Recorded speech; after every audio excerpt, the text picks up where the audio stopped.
Recording का message कर, screen share. Yes ma'am.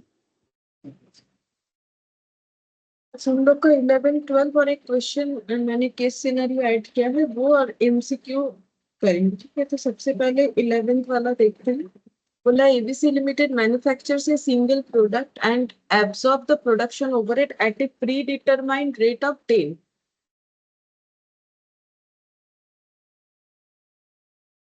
Product good afternoon ma'am. तो यहाँ पर बोला है कि एबीसी लिमिटेड मैन्युफैक्चर से सिंगल प्रोडक्ट, एबीसी लिमिटेड एक सिंगल प्रोडक्ट बनाता है एंड एब्सॉर्ब करवाता है ओवरहेड को प्री डिटरमाइंड रेट पे, जो कि 10 पर मशीन आवर है। तो प्री डिटरमाइंड रेट यानी बजटेड रेट जो कि है 10 पर मशीन आवर पे बेस्ड है।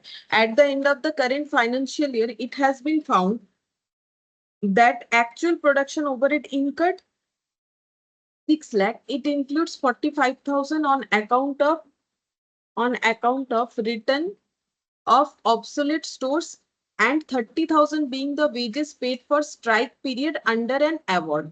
तो बोल रहा है कि एक्चुअली ओवरहेड देखा गया कि करंट फाइनेंशियल ईयर में हो रखा है 6 लाख, लेकिन इसमें दो चीज इंक्लूडेड है। एक है 45,000 जो किस चीज का है, बोल रहा है कि on account of return of obsolete store. मतलब ऑब्सोलेट स्टोर्स मतलब जो स्टोर में हमारे पास मटेरियल वगैरह होता है वो ऑब्सोलेट हो चुका है, ऑब्सोलेट हो चुका है,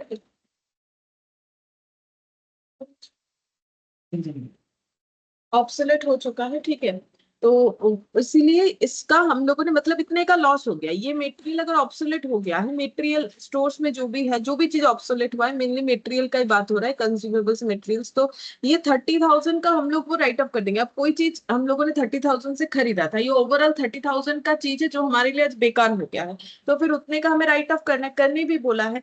तो 6 लाख में से ये हमें माइनस कर देना चाहिए। और स्ट्राइक पीरियड में भी वेजेस देना पड़ा लेबर लोगों को। लेबर ने स्ट्राइक किया था, जरूर कुछ डिस्प्यूट हुआ होगा, लेकिन केस चल रहा था, केस में लेबर जीत गए और उन्हें हमें देना पड़ा 30,000 जो है ओवर, सॉरी 30,000 जो है हमें उनको पे करना पड़ा, उनका वेजेस। ठीक है, तो फिर ये 6 लाख जो ओवर इनकर्ड है, एक तो मेरा पेनल्टी हो गया, दूसरा मेरा ऑब्सोलेट स्टोर के लिए वैल्यू राइट ऑफ करना पड़ेगा। तो 6 लाख में से वो दोनों डेटा मुझे एक्सक्लूड करना पड़ेगा, क्योंकि दोनों ही एबनॉर्मल हो गया ना, एबनॉर्मल आइटम हो गया। तो एबनॉर्मल ओवर में एबनॉर्मल डेटा इंक्लूडेड है, तो वो तो हमें लेस करना पड़ेगा, नहीं तो हमें ट्रू खर्चा कैसे पता चलेगा? क्योंकि ये जो दो खर्चा है ये हमारा कोई रेगुलर या डे टू डे बेसिस का है तो नहीं। ठीक है, तो ये कभी कभार हो सकता है कि स्ट्राइक हुआ, हमारे पे पेनल्टी लग गया, हमें देना पड़ा, या फिर हमारा कोई स्टोर ऑब्सोलेट हो गया, तो ये हमारा जो है कभी कभार होने वाला है। तो फिर ये चीज हमें क्या करना पड़ेगा, लेस करना पड़ेगा। सेम ऐसा क्वेश्चन हम लोगों ने लास्ट क्लास में एकदम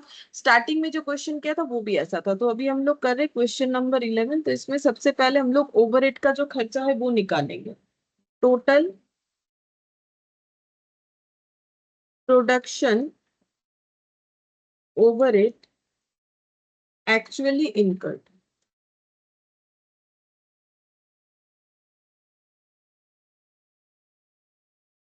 6 लाख। लेस कर देंगे इससे राइट ऑफ ऑब्सोलेट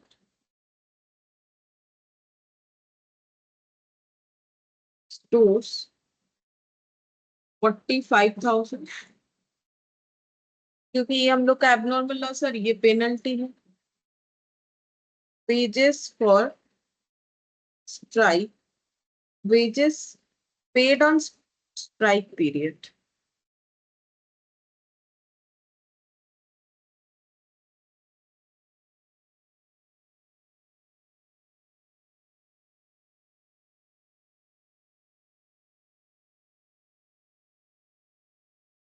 $30,000।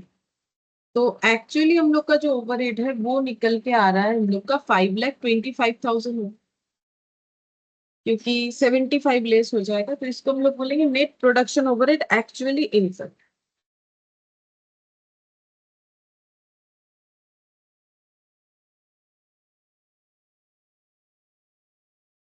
तो एक्चुअली प्रोडक्शन रिलेटेड ओवरहेड इतना है, और इसमें ये दो जो इंक्लूडेड था ये प्रोडक्शन रिलेटेड कामों के लिए नहीं हुआ है, ठीक है, तो ये हमें लेस कर देना चाहिए। अब नेक्स्ट हमें देखना है कि ये तो एक्चुअल हो गया, अब हम लोगों ने ओवरहेड कितना एब्जॉर्ब करवाया होगा, तो एब्जॉर्ब कैसे करवाया होगा, 10 पर मशीन आवर बेसिस पे। तो एक्चुअली कितने मशीन आवर्स काम हुए हैं इंटू 10 करना पड़ेगा, तो एक्चुअली कितने मशीन आवर्स काम हुए हैं वो कहाँ पर लिखा हुआ होगा देखते हैं। तो इसके आगे पढ़ लेते हैं पहले। The production and sales data for the current year as under finish goods इतना, वर्क इन प्रोग्रेस इतना, फिनिश गुड्स जो बिक गया है वो इतना।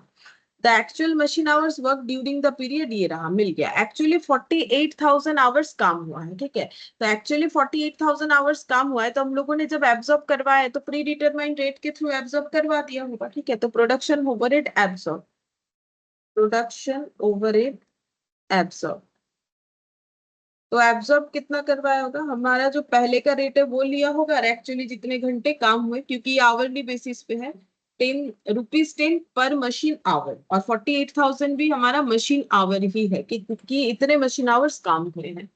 तो यहाँ पर हो जाएगा 4,80,000। तो इसका मतलब इसका आंसर आ जाता है इन लोग का 45,000। 45, ठीक लिखा है। तो ये हो गया मेरा कैसा एब्जॉर्प्शन हुआ, ओवर या अंडर। हम लोग का एक्चुअली खर्चा हुआ है 5,25,000, बट हम लोग इनकट मतलब हम लोग एब्जॉर्ब करवा रखे हैं 4,80,000। मुझे खर्चा दिखाना चाहिए था 5,25,000, बट मैंने प्रीवियस जो है एक एजम्पशन के बेसिस पे 4,80,000 दिखा दिया है, तो कम खर्चा दिखा है, तो कम दिखाने से उसे हम लोग बोलते हैं अंडर एब्जॉर्प्शन। ठीक है, ये हो गया मेरा अंडर एब्जॉर्प्शन। अच्छा, अब देखते हैं क्या बोला है इसके बाद। It has been found that 1/3 of the under absorption of production overhead was due to lack of production planning and the rest was attributable to normal increase in cost। ठीक है, तो हम लोग का कितना 1/3 जो है हमें मतलब एबनॉर्मल रीजन के लिए चार्ज करने बोला है, तो वो कॉस्टिंग पीएल में जाता है, और बाकी जो बचेगा 2/3 वो हमें क्या करना है, वो हमें कॉस्ट को इंक्रीज करवाना पड़ेगा, यानी कि सप्लीमेंट्री रेट का यूज करके हम लोग कर सकते हैं। तो यहाँ पर हम लोग ऐसे करेंगे, तो एक हम लिख के दिखा दे कैसे होगा, क्योंकि इसके पहले तो मैंने जस्ट ऐसे एरो बना के दिखा दिया है कि कैसे करके हम लोग लिख सकते हैं, मतलब दो बाइफरकेट करके। तो एग्जाम में ऐसे लिखने से ठीक रहेगा, हम लोग ऐसे लिखेंगे इसके बाद। It is given that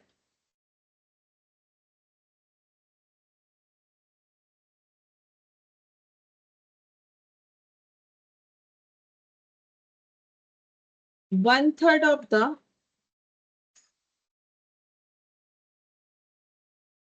under absorption,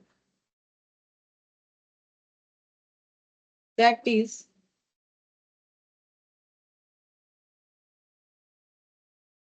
15,000 due to lack of production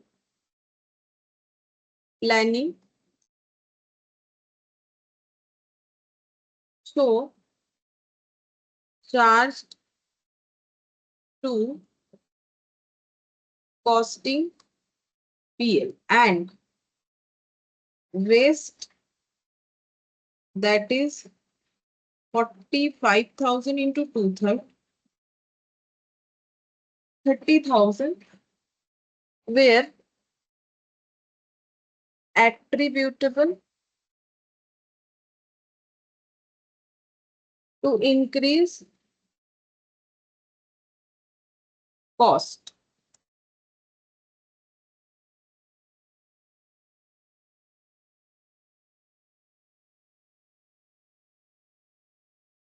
Attributable to increase cost by using supplementary rate.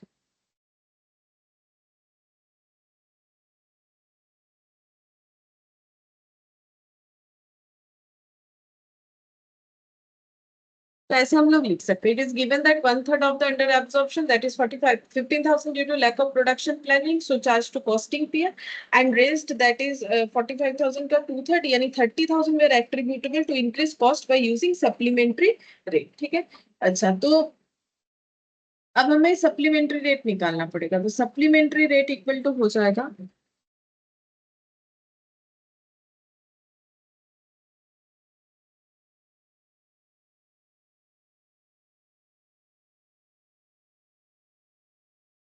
₹30,000, इसको हमें डिस्ट्रीब्यूट करना पड़ेगा, डिवाइडेड बाई हमारा हो जाता है टोटल इक्विवेलेंट यूनिट। ठीक है, तो अब देखते हैं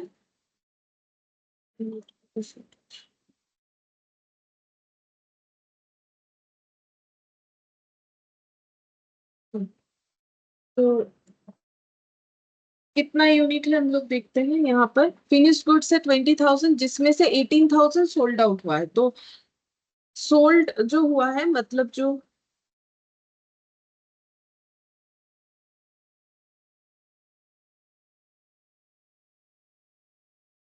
अच्छा देखो जो बिका है ना, देखो जो बिका है वो हम लोग का कितना है, वो है हम लोग का 18,000। तो 20 में से 18,000 बिक गया, तो क्लोजिंग स्टॉक में कितना है 2,000। ठीक है, तो हम लोग का क्या क्या यूनिट हो जाएगा, 18,000 जो हमारा सोल्ड आउट हुआ, ठीक है, 2,000 ये हम लोग का closing stock of finish goods, और उसके बाद ये जो 8,000 दिया हुआ है WIP ये वाला। ठीक है, लेकिन यहाँ पर हम लोग 8,000 डायरेक्टली नहीं लिख सकते, 8,000 का 50% लिखना पड़ेगा, बताते हैं क्यों। ठीक है, तो यहाँ एक इंफॉर्मेशन दिया है जो कि पहले किसी क्वेश्चन में हमारे पास WIP था, तो उसमें ये इंफॉर्मेशन नहीं था, हम दिखा देंगे। ठीक है, तो हम लोग क्या कर रहे हैं कि हम लोग का जो सप्लीमेंट्री रेट निकालने के लिए जितना अंडर एब्जॉर्प्शन हमारा यूज होने वाला है 30,000, इस खर्चे को हमें डिस्ट्रीब्यूट करना है। तो ये हम लोग कहाँ कहाँ डिस्ट्रीब्यूट कर सकते हैं, 3 जगह पे। ठीक है, एक तो कॉस्ट ऑफ सेल्स पे करेंगे, यानी जो यूनिट सोल्ड हो गया उस पे, एक तो हम लोग क्लोजिंग स्टॉक पे कर सकते हैं, और एक हम लोग WIP पे कर सकते हैं।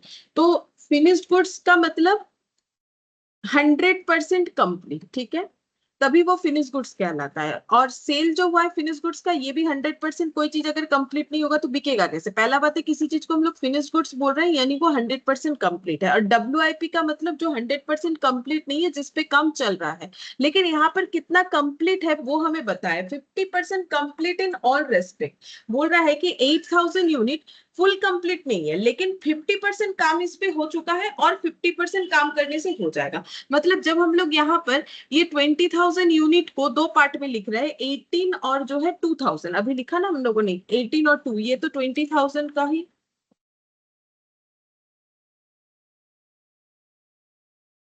देखो ये तो 20,000 का ही दिख रहा है ना यहाँ पर।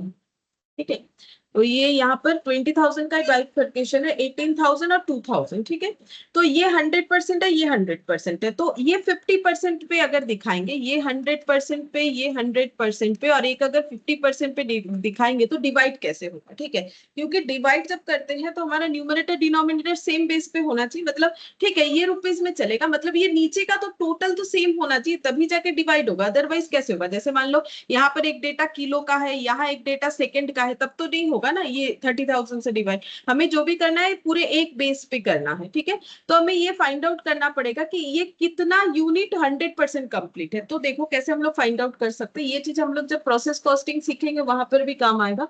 तो यहाँ पर इतना हम लोग मतलब इतना तुम लोग मुझे आंसर दो कि अगर 8,000 50% कंप्लीट है, ठीक है, हम लोगों ने एक 8,000 यूनिट बनाया लेकिन वो 50% कंप्लीट है, तो अगर हम लोग 8,000 यूनिट 50% कंप्लीट नहीं बना के 100% अगर कंप्लीट करना चाहते तो कितना यूनिट बनाने से हो जाता। मतलब मेरा बात ये है कि मान लो 2 चैप्टर है, ठीक है, चैप्टर 1 और चैप्टर 2, तुम लोगों ने 1 घंटा लगाया, ठीक है, और ये 50% कंप्लीट किया और ये 50% कंप्लीट किया। ठीक है, तो इसके जगह अगर तुम लोग एक ही चैप्टर को कंप्लीट कर लेते, ठीक है, एक ही चैप्टर को अगर कंप्लीट कर लेते 100%, ठीक है, तो वो भी हमारे 1 घंटे में ही हो जाता ना।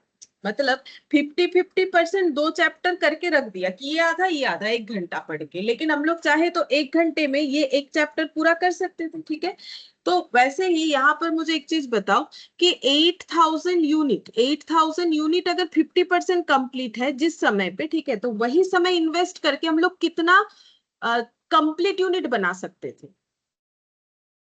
क्या हम समझा पाए जो हम पूछना चाह रहे हैं?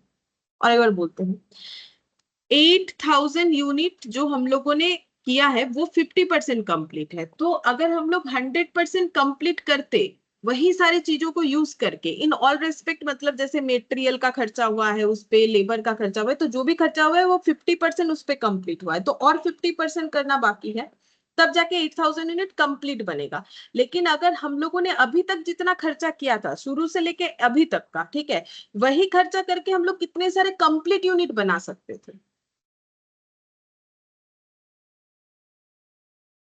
जैसे 1 घंटे में हम लोग चाहे तो 2 चैप्टर आधा आधा पढ़ सकते हैं, या फिर एक ही चैप्टर पूरा पढ़ सकते हैं, है ना?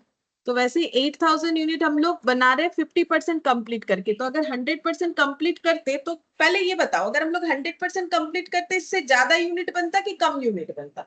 जैसे एक ही घंटे में मैंने 50% 2 चैप्टर पढ़ा, इसकी जगह हम एक चैप्टर पढ़ते तो मेरा एक चैप्टर 100% कंप्लीट हो जाता, ठीक है, तो मेरा चैप्टर तो कम हो जाएगा ना। तो वैसे ही हम बोल रहे हैं कि अगर 8,000 यूनिट बनाते हैं तो वो 50% कंप्लीट है, तो उसकी जगह अगर हम लोग 100% कंप्लीट बनाना चाहते तो कितना यूनिट बनता? 4,000. करेक्ट, 4,000। वही हम पूछ रहे हैं, 4,000, इसको बोलते हैं इक्विवेलेंट यूनिट। मतलब जो खर्चा करके 8,000 50% बना है, वही खर्चा करके हम लोग 4,000 कंप्लीट बना सकते थे, ठीक है। तो ये हम लोग का सभी 100% में आ जाएगा, तो हम लोग का डिवाइड करने में जो है, मतलब डिवाइड कर सकते हैं, अदरवाइज हमारा डिवाइड हो ही नहीं सकता है, ठीक है। और इसके पहले भी एक WIP आया था, लेकिन उसमें हमें परसेंटेज ऑफ कंप्लीशन नहीं दिया था, ठीक है। तो पहले ये समझ में आ गया, ये कैलकुलेट कर लेते हैं, उसके बाद हम दिखाते हैं प्रीवियस वाले क्वेश्चन। एक क्वेश्चन था जिसमें WIP था, बट उसमें हमें नहीं बताया था कि कितना कंप्लीट है, तो हम लोग 100% मानेंगे उसमें। तो ये 20,000 और 4,000, तो ये हो गया मेरा 24,000। तो कितना हो जाएगा?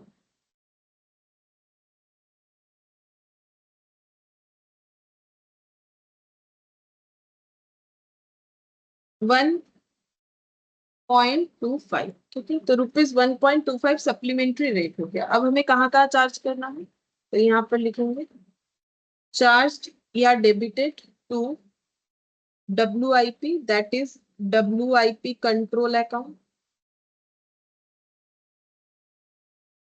charged to closing stock of finished goods, that is finished goods control account, or charged to sold unit, that is cost of sales.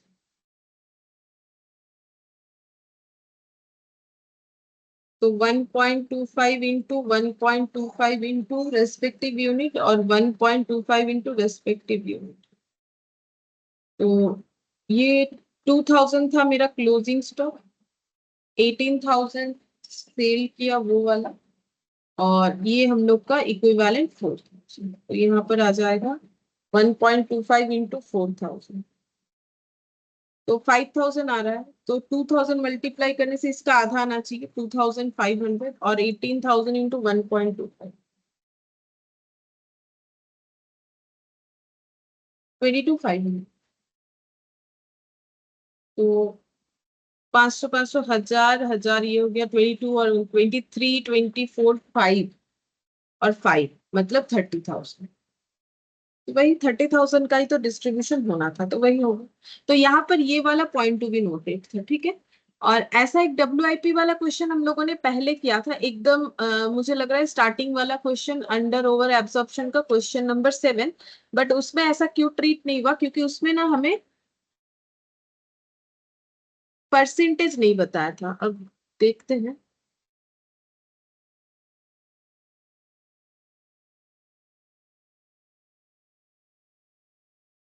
यहाँ तक था ये, क्वेश्चन में देखेंगे तो पता समझेगा। देखते हैं, क्वेश्चन नंबर 7 में नहीं था, तो लास्ट जो, हाँ यहाँ पर था, ये वाले क्वेश्चन में था, मतलब इलास्ट्रेशन 8 में था। चलो दिखा देते हैं एक बार ताकि कंफ्यूजन ना हो। इलास्ट्रेशन 8,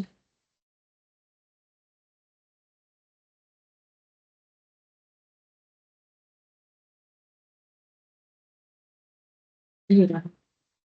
यहाँ पर बोल दिया था कि assuming that beside 7,800 units produced, 7,800 unit बनाया गया है, जिसमें से 7,000 वेयर सोल्ड, तो सोल्ड आउट यूनिट 7,000, तो क्लोजिंग स्टॉक में 800 और 200 इक्विवेलेंट। यहाँ पर इक्विवेलेंट बता ही दिया है कि अगर हम लोग WIP का इक्विवेलेंट यूनिट जैसे हम लोगों ने यहाँ पर निकाला 4,000, इक्विवेलेंट का मतलब ही है कि उसको कंप्लीट के बराबर करो। तो यहाँ पर हमें इक्विवेलेंट यूनिट इन WIP हमें बता ही दिया था 200, जो हम लोग 4,000 निकाल रहे यहाँ पर वो कैलकुलेट करके दे दिया था, इस वजह से यहाँ पर हमें करने का जरूरत नहीं पड़ा था। ये वाला जो इलस्ट्रेशन 8 वाला क्वेश्चन है ये ऑलरेडी कैलकुलेटेड था, ऑलरेडी गिवन, ठीक है। इक्विवेलेंट यूनिट ऑलरेडी गिवन था, यहाँ पर हम लोगों ने इक्विवेलेंट यूनिट निकाला। अब इक्विवेलेंट यूनिट का मतलब यही है कि 50% की जगह अगर ये 100% बनता तो ये कितना यूनिट होता, मतलब सभी चीजों को 100% करने पे ये फिर 4,000 लेना है। तो वही चीज हम लोगों ने यहाँ पर देखा। तो इस क्वेश्चन में यही वाला पॉइंट सबसे इंपॉर्टेंट था, समझने वाला। अच्छा, अब हम लोग नेक्स्ट क्वेश्चन नंबर 12 करेंगे, ठीक है। तो क्वेश्चन नंबर 12 में क्या बोला है देखो।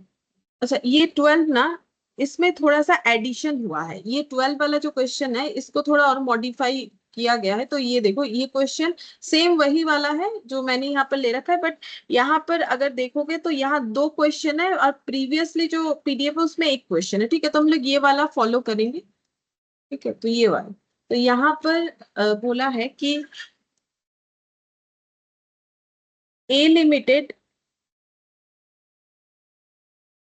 A Limited manufactures 2 products A and B. The manufacturing division consists of 2 production department P1 P2. तो A Limited क्या है? A Limited एक मैन्युफैक्चरर्स है जो कि 2 प्रोडक्ट बनाता है, A और B. The manufacturing division consists of 2 production department, A B product बनता है और इनका जो मैन्युफैक्चरिंग डिवीजन है, ठीक है, ये मैन्युफैक्चरिंग डिवीजन मान लेते हैं। यहाँ पर 2 डिपार्टमेंट है P1 P2 and 2 service department S1 S2। मतलब सीधा बात है, मैन्युफैक्चरिंग डिपार्टमेंट में P1 है, P2 है, S1 है, S2 है, जिसमें से 2 प्रोडक्शन डिपार्टमेंट, 2 सर्विस डिपार्टमेंट, और प्रोडक्ट 2 बनता है। Budgeted overhead rates are used in the production department to absorb factory overhead to the product। बोल रहा है कि budgeted overhead rate का यूज किया जाता है ताकि प्रोडक्शन डिपार्टमेंट का खर्चा फिनिश्ड गुड्स में एब्जॉर्ब करवाया जा सके, प्रोडक्ट में या फिनिश्ड गुड्स में, एक ही बात है, एब्जॉर्ब करवाया जा सके। तो हम लोग एकदम ये क्वेश्चन हमें एकदम ओवरहेड के स्टार्टिंग में लेके जाएगा, ठीक है। तो ओवरहेड के स्टार्टिंग में हम लोगों ने जो सीखा प्राइमरी डिस्ट्रीब्यूशन, ठीक है, जो कि प्रोडक्शन एज वेल एज जो सर्विस डिपार्टमेंट है दोनों में हो सकता है। अगर एलोकेशन हुआ तो एलोकेशन, अगर यहाँ पर जो है एपोर्शन हुआ तो एपोर्शन, उसके बाद सेकेंडरी डिस्ट्रीब्यूशन की ये अपने खर्चे इनमें ट्रांसफर कर देते हैं, ठीक है। उसके बाद ये टोटल खर्चे को एब्जॉर्ब करवाया जाता है, उसे हम लोग एब्जॉर्प्शन बोलते हैं, किसमें? फिनिश गुड्स में। एब्जॉर्ब करवाने के लिए यहाँ पर फैक्ट्री ओवरहेड हो गया, इसको जो खर्चा आएगा उसको फैक्ट्री ओवरहेड बोलेंगे, और ये फैक्ट्री ओवरहेड को किस तरीके से एब्जॉर्ब करवाया जाएगा प्रोडक्ट में? ओवरहेड रेट का यूज करके। The rate of department P1, अब P1 में क्या रेट यूज किया जा रहा है? डायरेक्ट मशीन आवर, तो यहाँ पर direct machine hour rate use किया जाएगा, while the rate of P2 is based on direct labour our, यहाँ पर डायरेक्ट लेबर आवर यूज होगा। अब ऐसा क्यों हुआ होगा तो उसका भी हम लोग को कंसेप्ट पता है, शायद P1 में ज्यादा मशीन यूज होता है तो इसीलिए वहां मशीन आवर रेट का इन्होंने यूज किया, और P2 में ज्यादा लेबर ओरिएंटेड काम है तो लेबर आवर का यूज किया गया होगा। तो यहाँ पर ये सब स्टोरी बता रहा है कि ये लोग कैसे काम करते हैं। अब बोल रहा है कि in applying overheads the pre determined rates are multiplied by actual hours. तो जब हम लोग ओवरहेड को अप्लाई करेंगे, मतलब ओवरहेड को एब्जॉर्ब करवाएंगे, तब कैसे करते हैं? तो ये तो मैंने सिखाया कैसे करते हैं। एक्चुअल जो भी होगा, एक्चुअल आवर्स वर्क या actual output into budgeted rate होगा, ठीक है, ऐसे हो। तो यही तो अभी भी हम लोगों ने किया, ठीक है, अभी भी तो हम लोगों ने यही किया ना। ये देखो 10 जो हमारा रेट था, ओवर रेट का रेट, यहाँ पर जिस बेसिस पे निकाला गया था मैन आवर्स, तो मैन आवर या कुछ था, और ये क्या था? एक्चुअली इतने घंटे काम हुए। तो हर क्वेश्चन में तो हम लोग वही कर रहे हैं। फिर बोल रहा है for allocating the service department cost to production department, यानी secondary distribution, for allocating the service department cost to production department, यानी कि secondary distribution the basis adopted is as follows. तो सेकेंडरी डिस्ट्रीब्यूशन का हम लोगों ने कितने सारे मेथड सीखा था, ठीक है, जिसमें हम लोगों ने किस बेसिस पे सीखा था, कैसे करके मेथड हम लोग आइडेंटिफाई करते हैं, इस तरीके से कि क्या सर्विस डिपार्टमेंट सिर्फ प्रोडक्शन को ही सर्विस देता है या एक दूसरे को भी देता है, ठीक है, या मतलब ऐसे करके हमारा अलग अलग मेथड था ना, रेसिप्रोकल मेथड, ठीक है, उसमें हमारा 3 मेथड था, इक्वेशन था, साइमल्टेनियस इक्वेशन, बहुत सारे मेथड्स थे, ठीक है। तो यहाँ पर हम पूछेंगे कि कौन सा मेथड हमें लगाना चाहिए। फिर बोल रहा है हमें क्या करना पड़ेगा, इसको सेकेंडरी डिस्ट्रीब्यूशन करना पड़ेगा। तो कैसे करेंगे, बोल रहा है कि cost of department S1 to department P1 and P2 equally. तो बोल रहा है कि S1 का जो कॉस्ट है P1 और P2 दोनों में डिस्ट्रीब्यूट होगा इक्वली, यानी 1:1 रेशियो में, हम लोग ऐसा बोल सकते हैं। और S2 डिपार्टमेंट का जो कॉस्ट है, ठीक है, वो कैसे डिस्ट्रीब्यूट होगा, P1 P2 में 2:1 रेशियो में, ठीक है। तो S2 का 2:1 रेशियो में डिस्ट्रीब्यूट होना चाहिए। अच्छा, अब नेक्स्ट बोला है the following budgeted and actual data are available. अब यहाँ पर हम लोग सेकेंडरी डिस्ट्रीब्यूशन का कौन सा मेथड लगाए, तो देखो सर्विस डिपार्टमेंट अपना खर्चा प्रोडक्शन डिपार्टमेंट को दे रहा है, यहाँ भी सर्विस डिपार्टमेंट अपना खर्चा प्रोडक्शन डिपार्टमेंट को दे रहा है। यहाँ कहीं हमें नहीं बोला है कि एक सर्विस डिपार्टमेंट दूसरे सर्विस डिपार्टमेंट में खर्चा अपोर्शन करेगा, ऐसा नहीं बोल रहा है, या फिर एक दूसरे को सर्विस दे रहा है या ले रहा है, ऐसा कुछ भी नहीं हो रहा है, ठीक है। तो फिर हमें कौन सा मेथड यूज करना चाहिए, यहाँ पर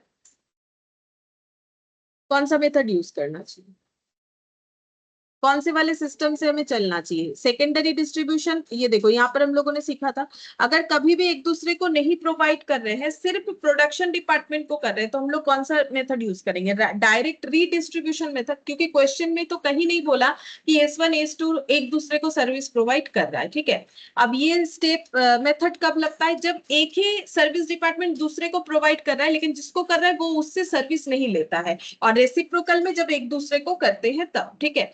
S1 भी S2 को कर रहा है, ये देखो मैंने ड्रॉ इसीलिए बना के रखा था अलग अलग कलर से, ऐसे होता है। तो ये क्वेश्चन हमारा पहले वाले मेथड पे ज्यादा सूटेबल होगा, क्योंकि क्वेश्चन में कहीं नहीं बोला है कि सर्विस डिपार्टमेंट एक दूसरे को सर्विस प्रोवाइड कर रहा है, ठीक है। तो ये हम लोग का क्या हो गया, ये हम लोग का हो जाएगा डायरेक्ट रीडिस्ट्रीब्यूशन मेथड से क्वेश्चन को करना पड़ेगा।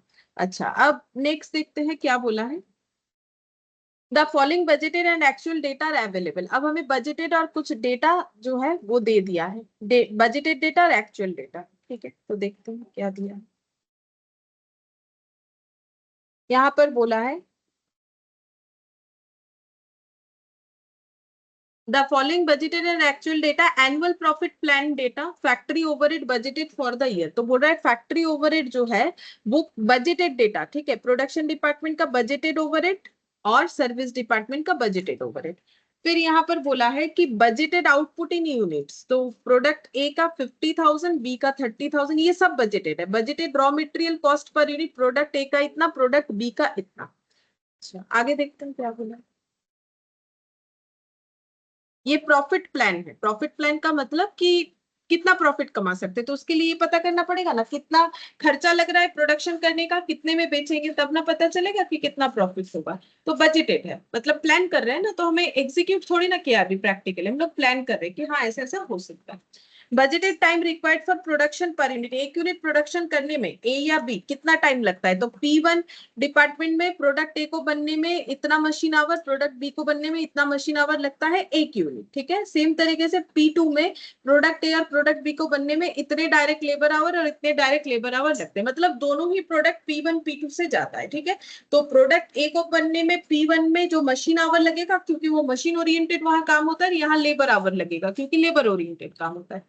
Average wage rate budgeted in department P2R, और जो वेज रेट है प्रोडक्ट ए का है इतना पर आवर, प्रोडक्ट बी का है इतना per hour. All material are used in department P1 only, ठीक है, जो भी मटेरियल है वो P1 में यूज होता है। अच्छा, फिर नेक्स्ट देखते हैं क्या बोल रहा है, मतलब ये जो मटेरियल है ना, यहाँ पर मटेरियल प्रोडक्ट ए का और प्रोडक्ट बी का, ये दोनों ही प्रोडक्शन P1 में यूज होता है, मशीन P1 में, P2 में किसी मटेरियल का काम नहीं होता।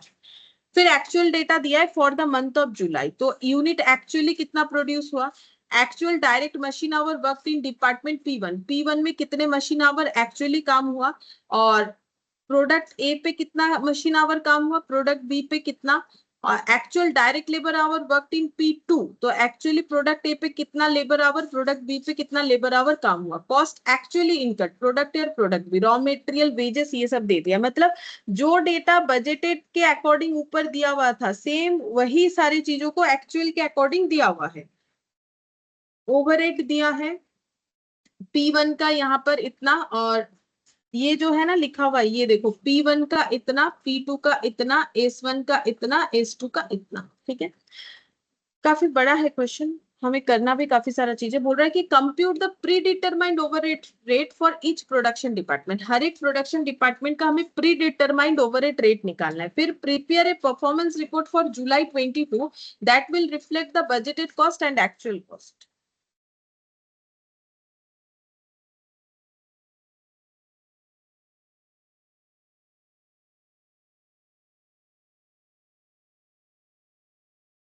देखो, तो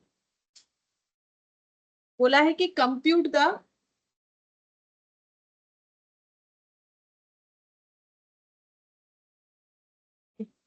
compute the predetermined overhead rate for each production department, prepare a performance report। तो पहले तो हमें predetermined overhead rate निकालना है, और नेक्स्ट बोला है कि prepare a performance report। Performance मतलब प्रॉफिट या लॉस जो भी है वो दिखाना है जुलाई 22 का।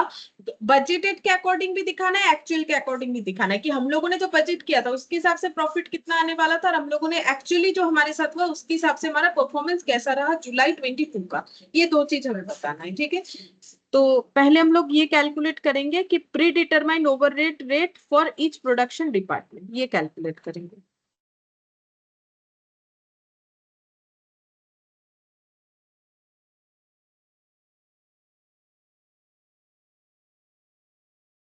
तो लिखना पड़ेगा calculation of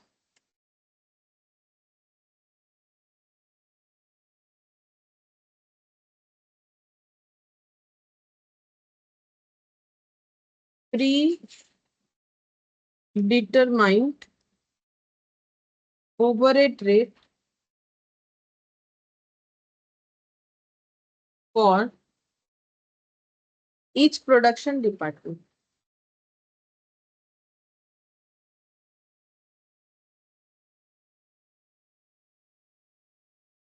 from budgeted data।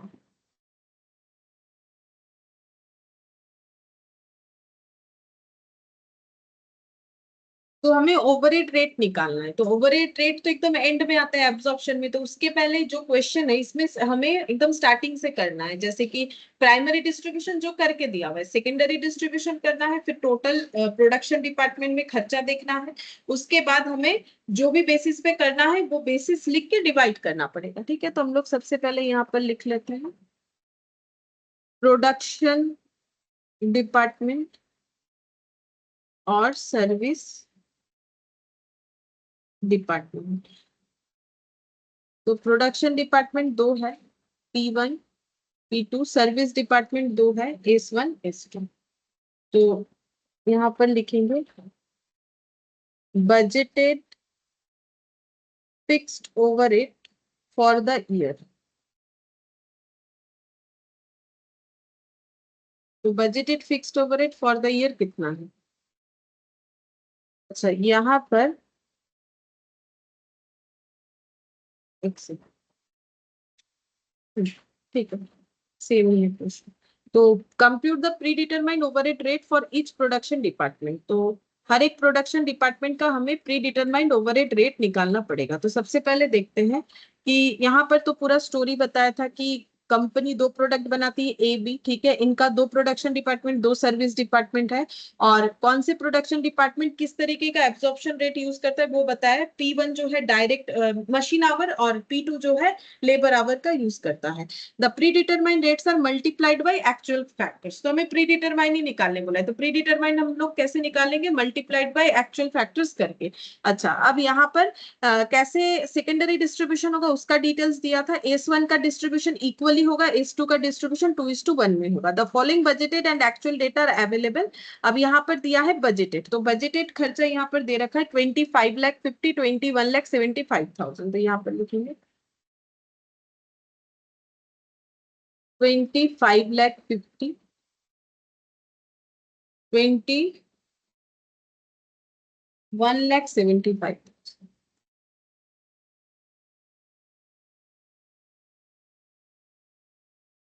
अच्छा, फिर 6 लाख और 4 लाख 50, 6 लाख और 4 लाख। अब सेकेंडरी डिस्ट्रीब्यूशन करेंगे, ठीक है। सेकेंडरी डिस्ट्रीब्यूशन में क्या होगा, एलोकेट करना पड़ेगा। Allocation of S1 cost to P1 and P2 1:1 में, ठीक है। हम लोग कौन सा कर रहे हैं, रिपीटेड डिस्ट्रीब्यूशन ना, तो फिर S1 का खर्चा P1 P2 में जाएगा। कैसे जाएगा बता दिया था, इक्वली, तो इसीलिए मैंने 1:1 लिखा। तो ये जो 6 लाख का खर्चा है, ये अगर 1:1 में डिस्ट्रीब्यूट होगा P1 और P2 में, तो ये 3 लाख हो जाएगा। उसके बाद allocation of S2 cost to P1 and P2, और ये रेशियो हमें गिवन है 2:1। 2:1 में हमें ये डिस्ट्रीब्यूट करना पड़ेगा। 4,50,000। तो 4,50,000 डिवाइडेड बाई 3 मतलब 1,50,000, तो ये हो जाएगा 3 लाख, और यहाँ पर हो जाएगा 1 लाख। अब ये दो खाली हो गया, वो तो हमें चाहिए था, ये एम्प्टी करना था ना, क्योंकि ये सब खर्चे, ये इसे सर्विस प्रोवाइड करने के लिए हम लोगों का प्रोडक्शन डिपार्टमेंट को स्मूथली रन करवाने के लिए सर्विस डिपार्टमेंट होता है, तो वो अपने खर्चे प्रोडक्शन डिपार्टमेंट को ही एलोकेट करता है। तो यहाँ पर हो जाएगा टोटल ओवरहेड सेकेंडरी डिस्ट्रीब्यूशन के बाद 3 लाख, 6 लाख और 25 और 5 30 होता, यानी 31,50,000। और ये हो गया 4,50,000, तो 4,50,000 प्लस 21,75,000, तो 21.75 प्लस 4.5, तो ये हो जाएगा 26,25,000। 26,25,000 ये हम लोग का बन गया टोटल ओवरहेड। अच्छा, अब रेट निकालना है, तो रेट निकालने के लिए जैसे कि P1 में यूज करना है मशीन, बजटेड मशीन आवर, क्योंकि बता दिया था कि ये मशीन आवर यूज करता है based on direct machine our. तो यहाँ पर लिखेंगे budgeted machine our in department P1, और यहाँ पर हो जाएगा budgeted labour our in department P2। वो लिखना पड़ेगा, लिखने के बाद हम लोग कैलकुलेट कर लेंगे budgeted machine our and budgeted labour our. तो यहाँ पर आ जाएगा बजटेड मशीन आवर और budgeted labour rate.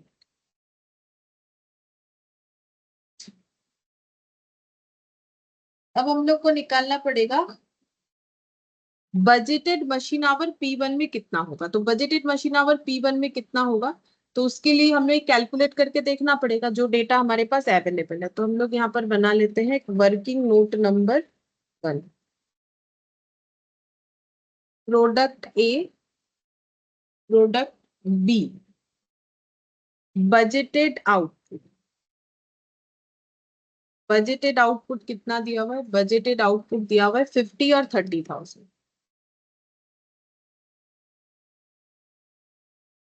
Budgeted machine our, budgeted machine our हम लोग कैसे निकालेंगे, जितना मशीन आवर यूज हुआ है। तो मशीन आवर कैसे यूज होता है, यहाँ पर दिया हुआ था। मशीन आवर यूज होता है कुछ इस तरीके से, एक यूनिट प्रोडक्ट बनने में 1.5 मशीन आवर यूज होता है प्रोडक्ट ए के लिए, ठीक है। तो प्रोडक्ट ए का बजट कितना है, हम लोगों ने सोचा है 50,000 यूनिट प्रोडक्ट ए बनाएंगे। तो 50,000 यूनिट प्रोडक्ट ए बनाने से कितना मशीन आवर लगेगा, तो 1.5 लगता है for 1 unit, then for 50,000 unit कितना हो जाएगा, 50,000 इंटू 1.5, तब ना हमें पता चलेगा कि बजटेड मशीन आवर कितना हो जाएगा। सेम तरीके से 30,000 इंटू प्रोडक्ट बी के लिए 1.0 मशीन आवर, तो 1.0, तो 1 कर दिया, तो यहाँ पर आ जाएगा ये 30,000 रुपीज में आ रहा है ये सब आंसर, और यहाँ पर ये सॉरी आवर्स में आ रहा है। और ये कितना हो जाएगा 5 इंटू 1.5 तो 75,000 आवर्स। 50,000 इंटू 1.5 एक बार चेक कर लेते, 75,000 ठीक है। और बजटेड लेबर आवर वो कैसे निकालेंगे? तो बजटेड लेबर आवर यहाँ पर देखते हैं, ए प्रोडक्ट एक यूनिट बनाने में 2 डायरेक्ट लेबर आवर, तो फिर 50,000 यूनिट बनाने में 50,000 इंटू 2 डायरेक्ट लेबर आवर, तो यहाँ पर हो जाएगा 1 लाख। 1 lakh labour hours. और 30,000 यूनिट बनाने में कितना लेबर आवर लगेगा? 30,000 इंटू 2.5, तो ये हो जाएगा 75 नहीं 2.5 इंटू 3 7.5, हाँ ठीक है, ये आ रहा है 75,000 आवर्स ठीक है। तो अब टोटल निकालेंगे, टोटल निकालना पड़ेगा। तो टोटल हम लोग कैसे निकालेंगे? तो ये दोनों ही हमारा मशीन आवर है, तो टोटल बजटेड मशीन आवर कितना हो गया? 75 और 30, तो कितना हो जाएगा? 1,05,000 और 1 लाख और 75, 1,75,000। तो ये हम लोग का टोटल मशीन आवर और टोटल लेबर आवर हो गया। अच्छा, अब यहाँ पर हम लोग ये पुट कर देते budgeted machine our working note number 1 से और budgeted labour our working note number 2 से। तो बजटेड मशीन आवर जो है वो है हम लोग का 1,05,000, तो वो P1 के नीचे लिखना पड़ेगा क्योंकि P1 ही मशीन यूज करता है ठीक है, यहाँ पर कुछ नहीं आएगा। और ये वाला लेबर आवर जो है वो हम लोग का हो जाएगा 1,75,000, ये हो गया ठीक है। अच्छा, अब हम लोग कैसे करके निकालेंगे आवर? तो 31,50,000 का प्रोडक्शन 1 में पूरा खर्चा, इस खर्चे को रिकवर करवाना है मशीन आवर से, और मशीन आवर है 1,05,000, तो यहाँ पर आंसर आ जाएगा। और ये डैश कर देते हैं, यहाँ पर खाली रख देते हैं, यहाँ इक्वल लगा के ये निकाल लेते हैं और बाकी यहाँ पर लिख लेंगे। तो 26,25,000 रुपीज का खर्चा हो रहा है, इस खर्चे को रिकवर करना है लेबर आवर बेसिस पर। लेबर आवर बजटेड है 1,75,000, तो यहाँ पर लिख लेंगे आंसर कितना आएगा। तो कितना आ रहा है? 31,50,000 डिवाइडेड बाई, हाँ बोलो 30. ₹30 पर मशीन आवर, और ये वाला इतना 50. तो पहला क्वेश्चन हम लोगों ने कर लिया। पहले क्वेश्चन में हम लोग को बोला था रेट निकालने के लिए, हम लोगों ने निकाला। मैंने इस तरीके से प्रेजेंटेशन किया, तुम लोग अगर चाहो तो ऐसे खाली खाली नहीं रख के लास्ट में कंप्यूट बोल के अलग से टेबल बना के कर सकते हो, नहीं तो इतना सारा ये जगह दिखाना पड़ा इस तरीके से ठीक है। तो पहले हमें पूछा था कि बताओ कि प्री डिटरमाइंड ओवरहेड रेट क्या होगा, ठीक है। प्री डिटरमाइंड यानी बजटेड डेटा से बनाना है। यहाँ पर हम लोगों ने बजटेड डेटा यूज क्यों किया? प्री डिटरमाइंड का मतलब ही था बजटेड, क्योंकि अगर लास्ट क्लास नहीं उसके प्रीवियस वाले क्लास में देखोगे जहां पर हम लोगों ने ब्लैंकेट रेट वगैरह सीखा था ना, तो वहां पर मैंने दिखाया था कि 4 हम लोग का जो रेट है उसमें से प्री डिटरमाइंड वाला कौन कौन सा है। तो हम दिखा देते हैं। प्री डिटरमाइंड वाला सिर्फ नॉर्मल आउटपुट वाला, नॉर्मल रेट के अलावा बाकी सभी हम लोग का, हाँ चला चलो बताइए नंबर ही, हाँ ये देखो बजटेड पीरियड है ना, प्री डिटरमाइंड ये बजटेड पीरियड पे बेस्ड होता है, दिख रहा है। तो इसीलिए मैंने बजटेड डेटा पे निकाला है। मतलब ये क्वेश्चन अगर सोच रहा है कोई भी कि ये बजटेड डेटा ही क्यों लिया हम लोगों ने, एक्चुअल डेटा क्यों नहीं लिया, क्योंकि प्री डिटरमाइंड जो रेट है वो तो हमें बजटेड वाला डेटा लेने के लिए बोल रहा है, तो हमें बजटेड ओवरहेड रेट निकालना है। तो बजटेड ओवरहेड रेट आप किसका निकालना है? ऑब्वियसली प्रोडक्शन डिपार्टमेंट का। तो इसका किस बेसिस पे निकलेगा? Machine our. इसका किस बेसिस पे निकलेगा? Labour our. क्वेश्चन हमें बता दिया था, तो हम लोगों को प्राइमरी डिस्ट्रीब्यूशन दिया हुआ था, तो हम लोगों ने सेकेंडरी डिस्ट्रीब्यूशन किया जैसा हमें क्वेश्चन बोला। उसके बाद हम लोगों ने बजटेड मशीन आवर और बजटेड लेबर आवर निकाला। निकालने के लिए हमें एक वर्किंग नोट करना पड़ा। कैसे किया हम लोगों ने, हमें बजटेड मशीन आवर दिया था बट एक यूनिट जो है प्रोडक्ट के लिए, तो हम लोगों ने टोटल जितना बजट किया है कि इतना प्रोडक्शन करेंगे उसके बेसिस पे कितना होगा, तो प्रोडक्ट ए का हम लोगों ने निकाला टोटल मशीन आवर और total labour hour, product B का total machine hour total labour hour, फिर ऐड क्या करना है टोटल मशीन आवर को, ठीक है। ऐसे ऐसे ऐड मत कर दो तब गलत हो जाएगा, क्योंकि मशीन प्लस लेबर, बट मुझे तो वो नहीं चाहिए ना, मुझे टोटल मशीन आवर और टोटल लेबर आवर चाहिए, तब ना हम रेस्पेक्टिव डिपार्टमेंट से डिवाइड करके निकाल पाएंगे। तो फिर जो डेटा मिला उसको लिख दिया, लिखने के बाद ये आ गया। तो बजटेड लेने का रीजन ये है, because of pre determined overhead rate निकालने बोला है, जो कि बजटेड डेटा पे ही बेस्ड होगा। अब यहाँ पर दूसरा क्वेश्चन जो हमें बोला है कि prepare a performance report for July 2022 that will reflect the budgeted cost and actual cost, ठीक है।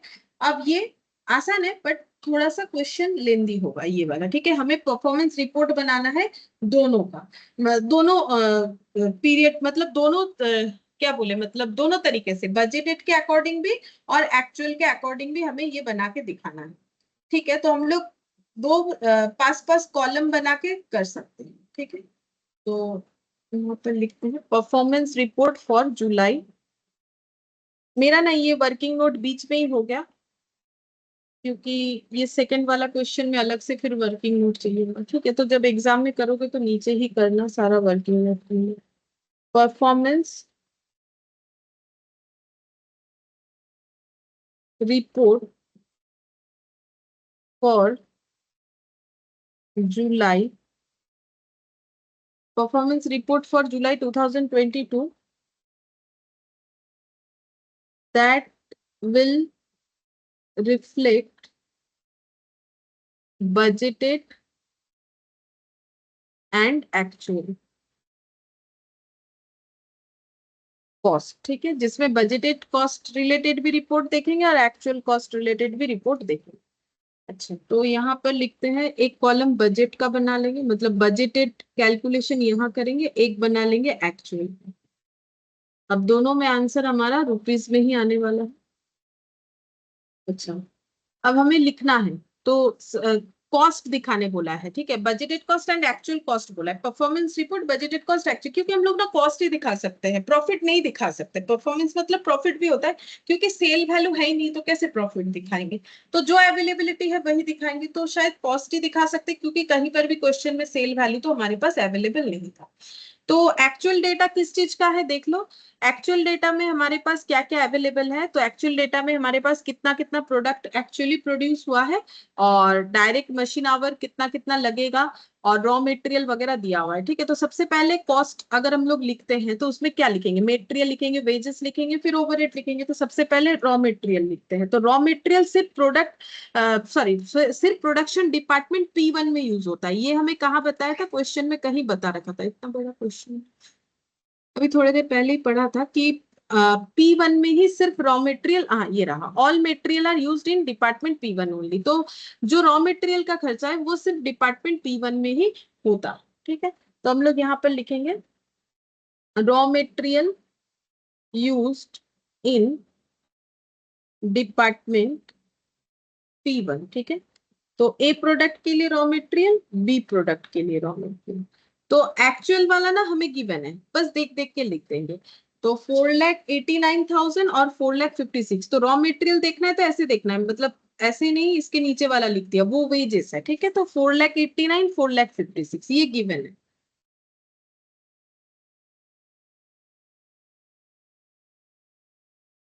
और जो बजटेड है वो हमें कैलकुलेट करना पड़ेगा। तो क्या हमारे पास डेटा है कैलकुलेट करने के लिए, जरूर होगा, तभी बोला है हमें करने के लिए। तो पढ़ा तो था बट भूल गया, इतना बड़ा डेटा है। हाँ, तो बजटेड में हम लोगों ने 50,000 और 30,000 यूनिट प्रोड्यूस करने का सोचा हुआ था, और जिसमें रॉ मटेरियल का कॉस्ट 120 और 150 करके लगेगा। तो यहाँ पर हो जाएगा 50,000 और 30,000 बजटेड सोचा था, और 120 और 150, ठीक है। तो यहाँ पर हमारा जो रॉ मटेरियल का कॉस्ट है, एक 120 करके आ रहा है, एक 150 करके आ रहा है। लेकिन क्या हम लोग यहाँ पर बजटेड यूनिट दिखाएंगे, नहीं।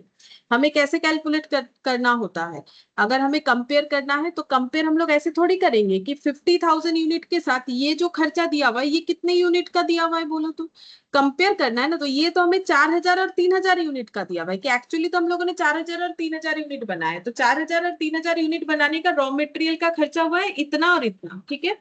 अब अगर हम लोग कंपेयर कर रहे हैं परफॉर्मेंस को, ठीक है, तो फिर हम लोगों का कैसे करके हम लोग परफॉर्मेंस को जो है जज करेंगे, ठीक है। तो जज करने के लिए हमें ये करना है ना कि अगर हमारा 4,000 और 3,000 यूनिट बजट के अकॉर्डिंग ही प्रोड्यूस होता तो हम लोग का कितना खर्चा होता, क्योंकि हम लोग 50,000 के साथ थोड़ी ना 4,000 का कंपैरिजन कर सकते हैं। तो अगर एक्चुअली मैंने 4,000 यूनिट प्रोड्यूस किया है तो फिर 4,000 यूनिट अगर बजट के हिसाब से भी प्रोड्यूस करते हैं लेकिन बजटेड रेट तो 120 है, तो हमारा कितना खर्चा आता वैसे हमें निकालना चाहिए। तो ये हो गया हम लोग का 4,80,000 और ये हो जाएगा हम लोग का 4,50,000। मतलब हमें परफॉर्मेंस को क्या करना है, कंपेयर करना है ना। तो कंपेयर करने के लिए हमें क्या करना पड़ेगा, अगर मुझे ये कंपेयर करना है कि मेरा खर्चा बजट के हिसाब से कितना था और एक्चुअली कितना हुआ, तो अब हम 50,000 यूनिट के खर्चे के साथ तो 4,000 यूनिट का कंपेयर नहीं कर सकते हैं, ठीक है।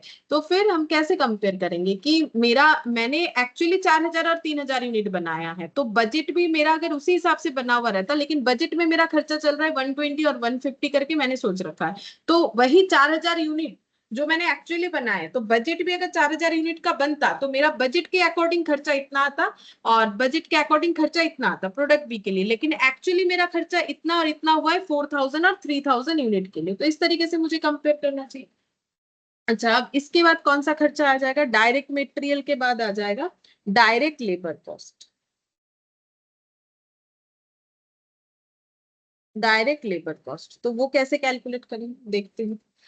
एक्चुअल वाला शायद दिया हुआ है, लिख लेंगे 5,91,900 और यहाँ पर दिया हुआ है 5,52,000।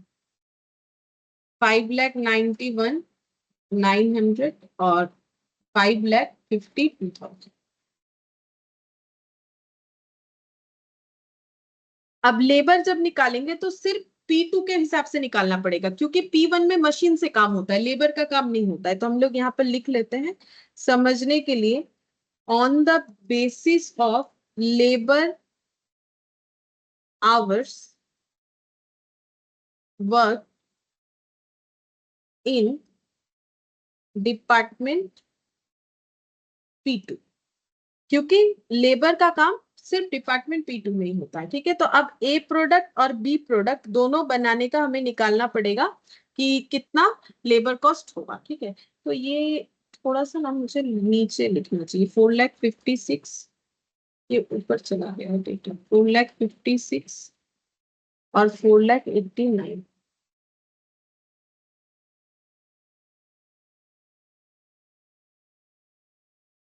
5,91,900, 5,52,000।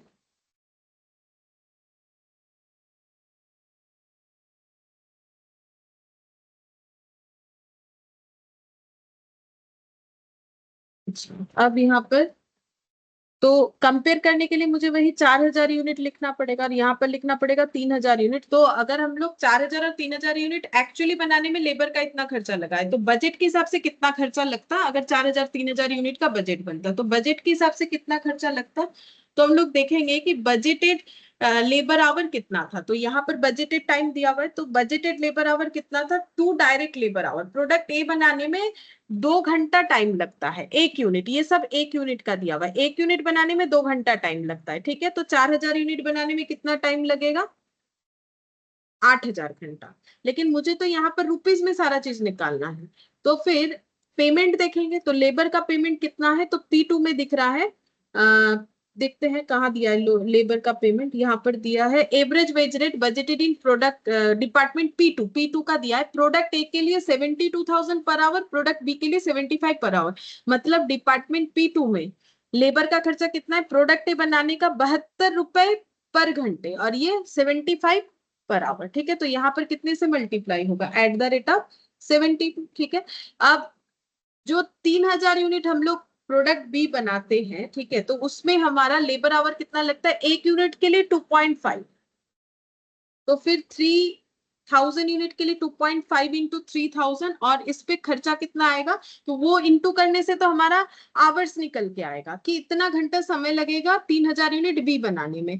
तो लेबर बना रहा है, तो लेबर का पेमेंट कैसे चल रहा है, लेबर का पेमेंट चल रहा है 75 पर आवर करके, तो एट द रेट ऑफ 75, मतलब एक घंटे का 75, तो फिर इतने घंटे का कितना होगा, तो ये हो गया 8000 घंटा इंटू 72, कितना हो जाएगा,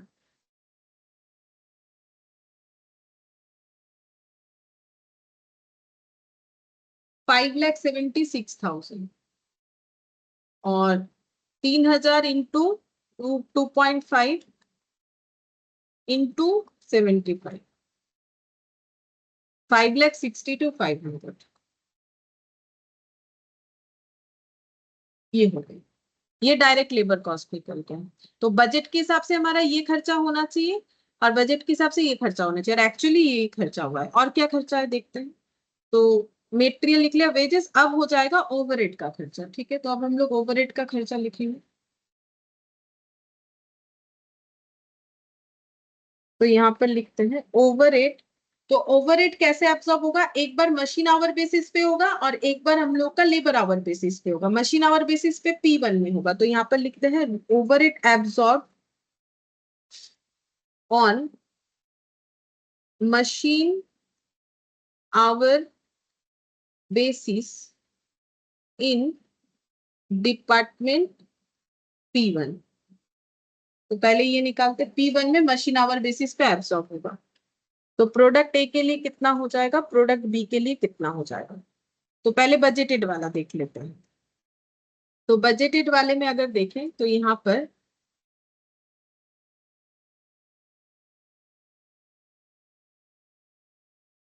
ये रहा मशीन आवर। ठीक है, तो कितना यूनिट बन रहा है, वही 4000 यूनिट बनेगा ए। ठीक है, अब 4000 यूनिट ए बनने में कितना मशीन आवर लगता है, तो मशीन आवर कहाँ पर लगता है, P1 में। ठीक है, तो P1 में कितना मशीन आवर लगता है, एक यूनिट बनने में प्रोडक्ट ए का 1.5, तो फिर 4000 यूनिट बनने में 1.5 मशीन आवर, तो इतना घंटा हो जाएगा, इनटू रेट लगेगा। तो फिर P1 में रेट कितना चल रहा है, तो P1 में एक्चुअली रेट प्रोडक्ट के हिसाब से दिया हुआ है। ठीक है, तो प्रोडक्ट ए का रेट नहीं, इसका भी रेट दिया हुआ होना चाहिए, देखते हैं कहाँ रेट मिलेगा। इसका भी रेट दिया हुआ होना चाहिए, या फिर निकालना पड़ेगा अगर डेटा अवेलेबल है तो। हमें यहाँ पर हम लोग का ओवरहेड, सॉरी यहाँ पर निकाला ना हम लोगों ने, ये रहा 30, रिकवरी रेट है, ओवर रेट है ना, समझाते हैं फिर से। एट द रेट ऑफ 30 ऊपर देखो हमें क्या निकालने बोला है, over rate machine our basis पे। तो मशीन आवर रेट कितना निकाला हम लोगों ने, P1 वाले डिपार्टमेंट में 30 पर मशीन आवर, मतलब एक घंटा मशीन चलने से 30 रुपीज का खर्चा रिकवर होगा। तो एक घंटा मशीन चलने से 30 रुपीज, तो कितना घंटा मशीन चल रहा है प्रोडक्ट ए बनने के लिए, तो प्रोडक्ट ए 4000 यूनिट बन रहा है, तो उसके लिए कितना घंटा मशीन चलेगा, एक यूनिट बनने से 1.5 आवर मशीन चलता है, तो 4000 यूनिट बनने से इतना मशीन चलेगा, इतना रेट करके कितना खर्चा होगा हम लोग कैलकुलेट कर लेंगे। प्रोडक्ट बी के केस में 3000 यूनिट प्रोडक्ट बी बनेगा, और प्रोडक्ट बी बनने में कितना मशीन आवर लगता है, तो प्रोडक्ट बी बनने में 1.0 यानी 1 मशीन आवर लगता है। ठीक है, 1 आवर लगता है, और रेट क्या है मशीन आवर का 30 करके। तो यहाँ पर बजटेड में कैलकुलेट होके आ जाएगा 1.5 इंटू 3, ये कितना हो जाएगा, 4000 इंटू 1.5 इंटू 30, तो ये हो गया मेरा 1,80,000। और ये 90,000।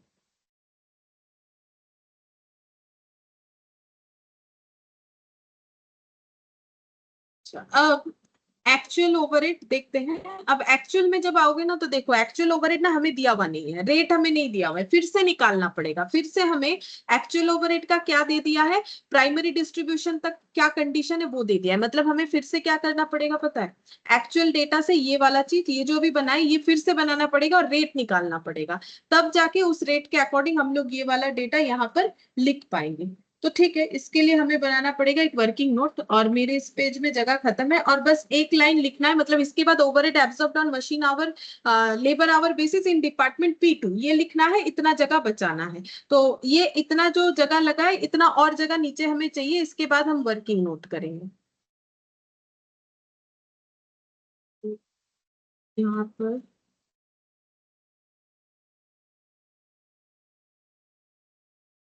ठीक है, पहले हम जगह लिख लेते हैं कितना चाहिए मुझे। ओवरहेड एब्सॉर्ब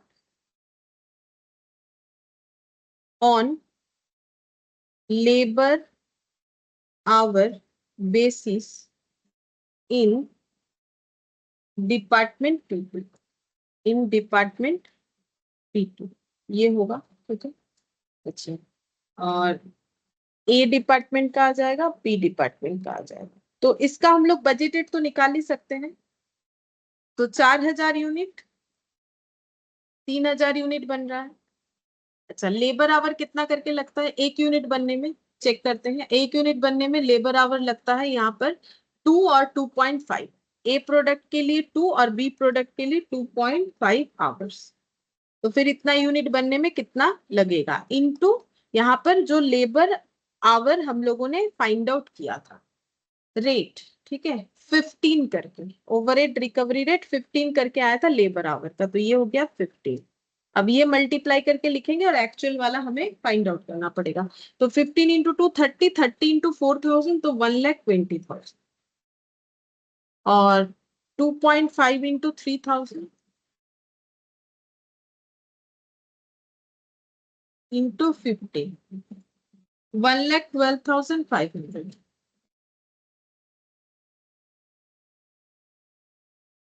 और यहाँ पर हम लोग कैलकुलेट कर लेंगे और ये टोटल कर देने से हम लोग का कंप्लीट हो जाएगा। बट हमें अभी वर्किंग नोट बनाना पड़ेगा।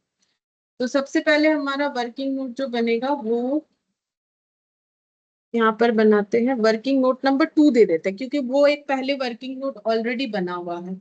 तो हम लोग को क्या निकालना पड़ेगा, हम लोग को ये चीज फिर से कैलकुलेट करना पड़ेगा। जैसे हम लोगों ने वहां पर बजटेड मशीन आवर और बजटेड जो है लेबर आवर निकाला, वैसे ही हमें कैलकुलेट करना पड़ेगा। तो अभी हम लोग एक्चुअल बेसिस पे कैलकुलेट करेंगे। तो calculation of actual overhead rate for each department on actual data. जैसे वहां प्री डिटरमाइंड बेसिस पे निकाला था, यहाँ एक्चुअल डेटा बेसिस पे निकालेंगे। अच्छा, अब यहाँ पर लिखेंगे P1, P2, S1, S2। तो यहाँ पर हो जाएगा एक्चुअल फैक्ट्री ओवरहेड। थोड़ा शॉर्टकट में लिखते हैं, ठीक है। और एक क्वेश्चन बाकी हमारा केस सिनेरियो है। तो एक्चुअल जो फैक्ट्री ओवरहेड है वो हम लोग का है यहाँ पर, ये रहा 2,31,000 और 2,04,000 P1 में, और P2 में 2,31,000 और 2,04,000। और S1 और S2 में है 60 और 40, 60 और 40। फिर allocation of S1 cost to P1 and P2 1:1। तो S1 का है 60,000, तो 30-30 डिस्ट्रीब्यूट हो जाए। और allocation of S2 cost to P1 and P2 2:1। तो उसी पैटर्न से ही करना है जैसे बजटेड में हुआ है, ठीक है। यहाँ पर सेम उसी तरीके से करना है, कुछ बोला नहीं है तो सेम उसी तरीके से हम लोग करेंगे। तो यहाँ पर हो जाएगा हम लोग का 48,000, तो डिवाइडेड बाई 3, 16,000 और 32,000। अब करेंगे सबका टोटल। तो टोटल कितना आ रहा है, ये हो गया 62। तो 2 + 1 3, 6 और 3 9, 2,93,000। और इसका टोटल करने से कितना आ जाएगा, 30, और ये हो गया 46। 46 और 4 मतलब 6 और 4 10, 2,50,000, ठीक है। अब यहाँ पर लिखेंगे actual machine our in department P1, department P1 में कितना एक्चुअल मशीन आवर होगा, तो वो भी निकालना पड़ेगा, हमें नहीं पता है। तो actual machine our department P1 में कितना होगा देखते हैं। यहाँ पर मशीन आवर क्या बोला है, actual direct machine hours worked in department P1, product ए के लिए इतना घंटा, प्रोडक्ट बी के लिए इतना घंटा चला है, तो कितना हो जाएगा। तो देखो 6,100 घंटा, और यहाँ पर हो गया हम लोगों का 4,150, तो दोनों का टोटल करने से ही तो पता चल जाएगा टोटल कितना घंटा है। तो यहीं से बना लेते 6,100 और 4,150, 6,100 और 4,150, तो ये हो जाएगा हम लोग का, ठीक लिखा ना? हाँ, तो ये हो जाएगा 10,250, तो यहाँ पर लिख देंगे 10,250। और actual labour our in department P2, तो P2 में एक्चुअल लेबर आवर कितना होगा, तो यहाँ पर 8,200 पूरे प्रोडक्ट पे कैलकुलेट करके ही दे दिया, 8,200 और 7,400। जैसे बजटेड वाले में हमें एक एक कैलकुलेट करना पड़ रहा था, बट यहाँ पर दे दिया है कि ए और बी में कितना कितना लेबर आवर, और ए और बी में कितना कितना मशीन आवर, तो ये टोटल करने से आ जाएगा हम लोगों का 15,600, ये आ गया। ठीक है, अब हम लोग रेट निकाल लेंगे। तो एक्चुअल मशीन ऐसे लिख देते हैं, actual machine and labour hour rate. ठीक है, तो कैसे निकलेगा, 2,93,000 डिवाइडेड बाई 10,250, तो थोड़ा बताओगे कितना आ रहा है, 2,50,000 और 15,600।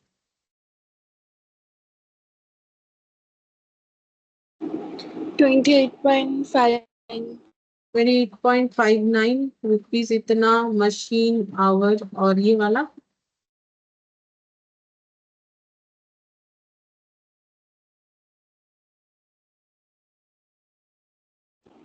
16.02.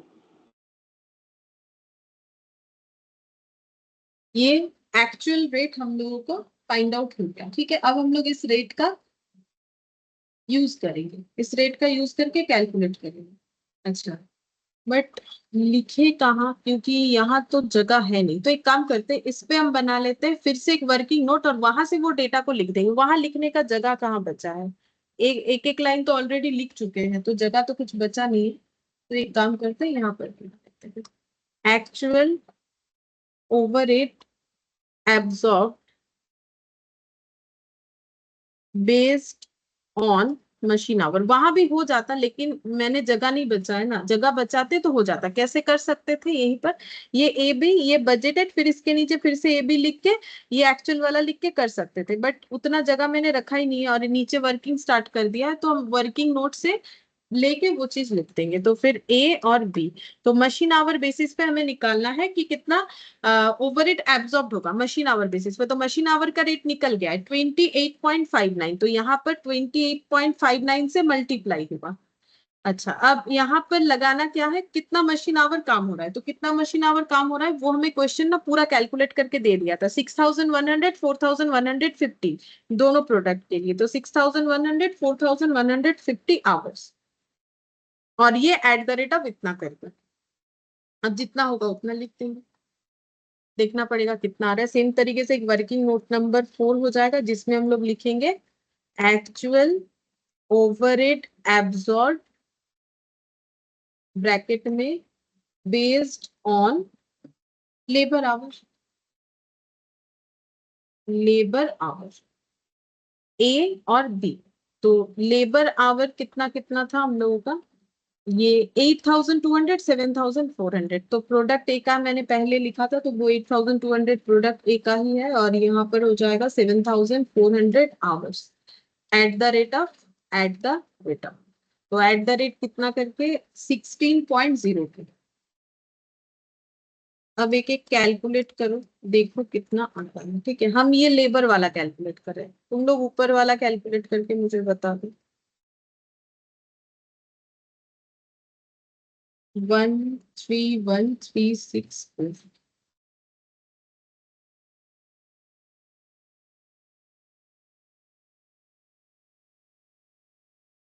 118548 हुआ है ऊपर वाला कैलकुलेशन। 1,74,399.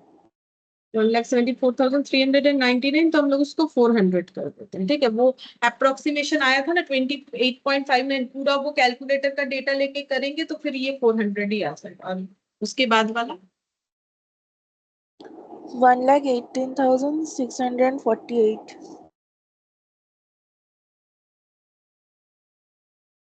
48।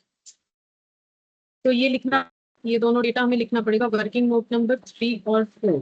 अच्छा, ये 3 वाला है मेरा मशीन आवर। मशीन किधर था? मशीन मैंने उधर लिखा था, ये लेबर वाला है, ठीक है। तो लेबर वाला यहाँ पर लिख देते हैं। लेबर वाला है हम लोग का 1,31,364। देखो 1,31,364, 1,31,364 वर्किंग नोट नंबर 4 है। और 118,548, 118,548 वर्किंग नोट नंबर 4। और इधर working note number 3, working note number 3, working note number 3। तो एक तो हम लोग का आया शायद 1,74,400 और 118,648, 118,648, 1,74,400। बस और तो कुछ नहीं था। ये हमारा परफॉर्मेंस रिपोर्ट रेडी हो जाएगा, बस ऐड कर लेना है। ऐड करने से पता चल जाएगा कितना हो गया। तो ऐड करते हैं। हम बजट वाला कर रहे हैं, आप लोग एक्चुअल वाला करो, फिर मुझे बता दो और मेरा वाला देख के लिख लो। 4,80,000, 4,50,000,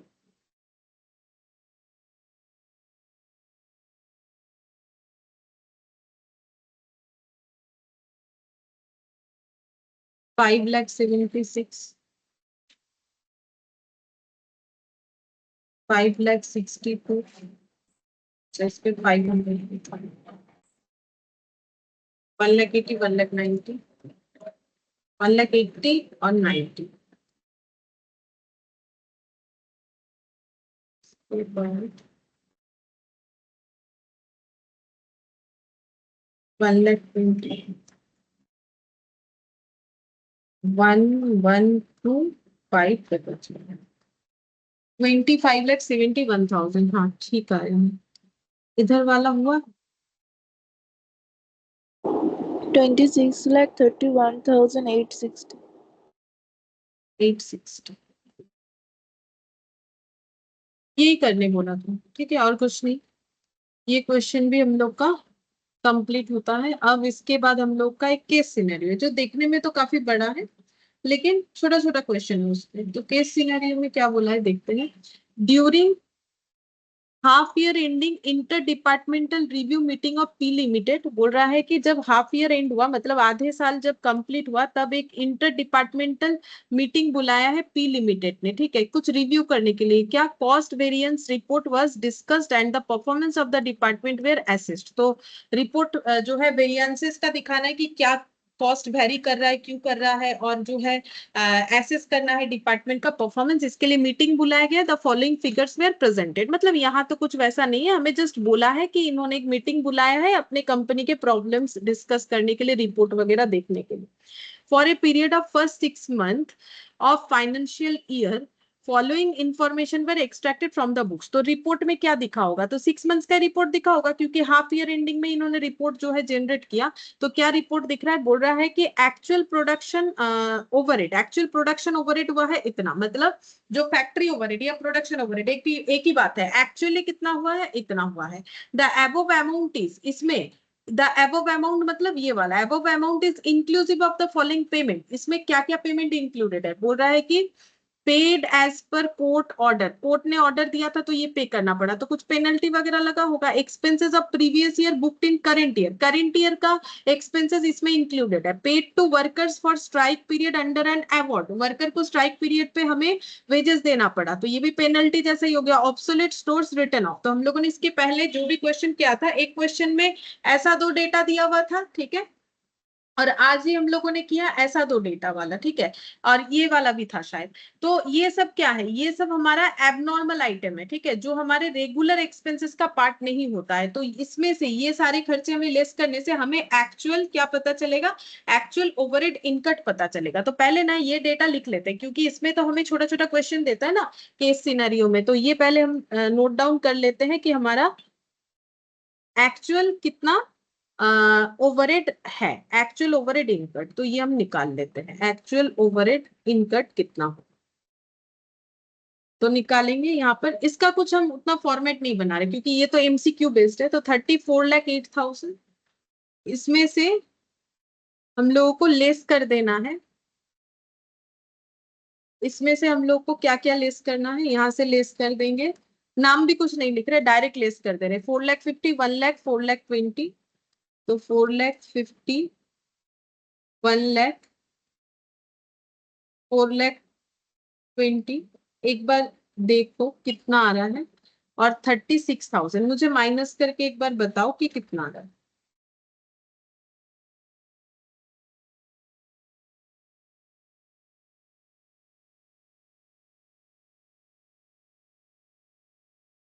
चार चार 8, 8, 9, 9,70,000, 34,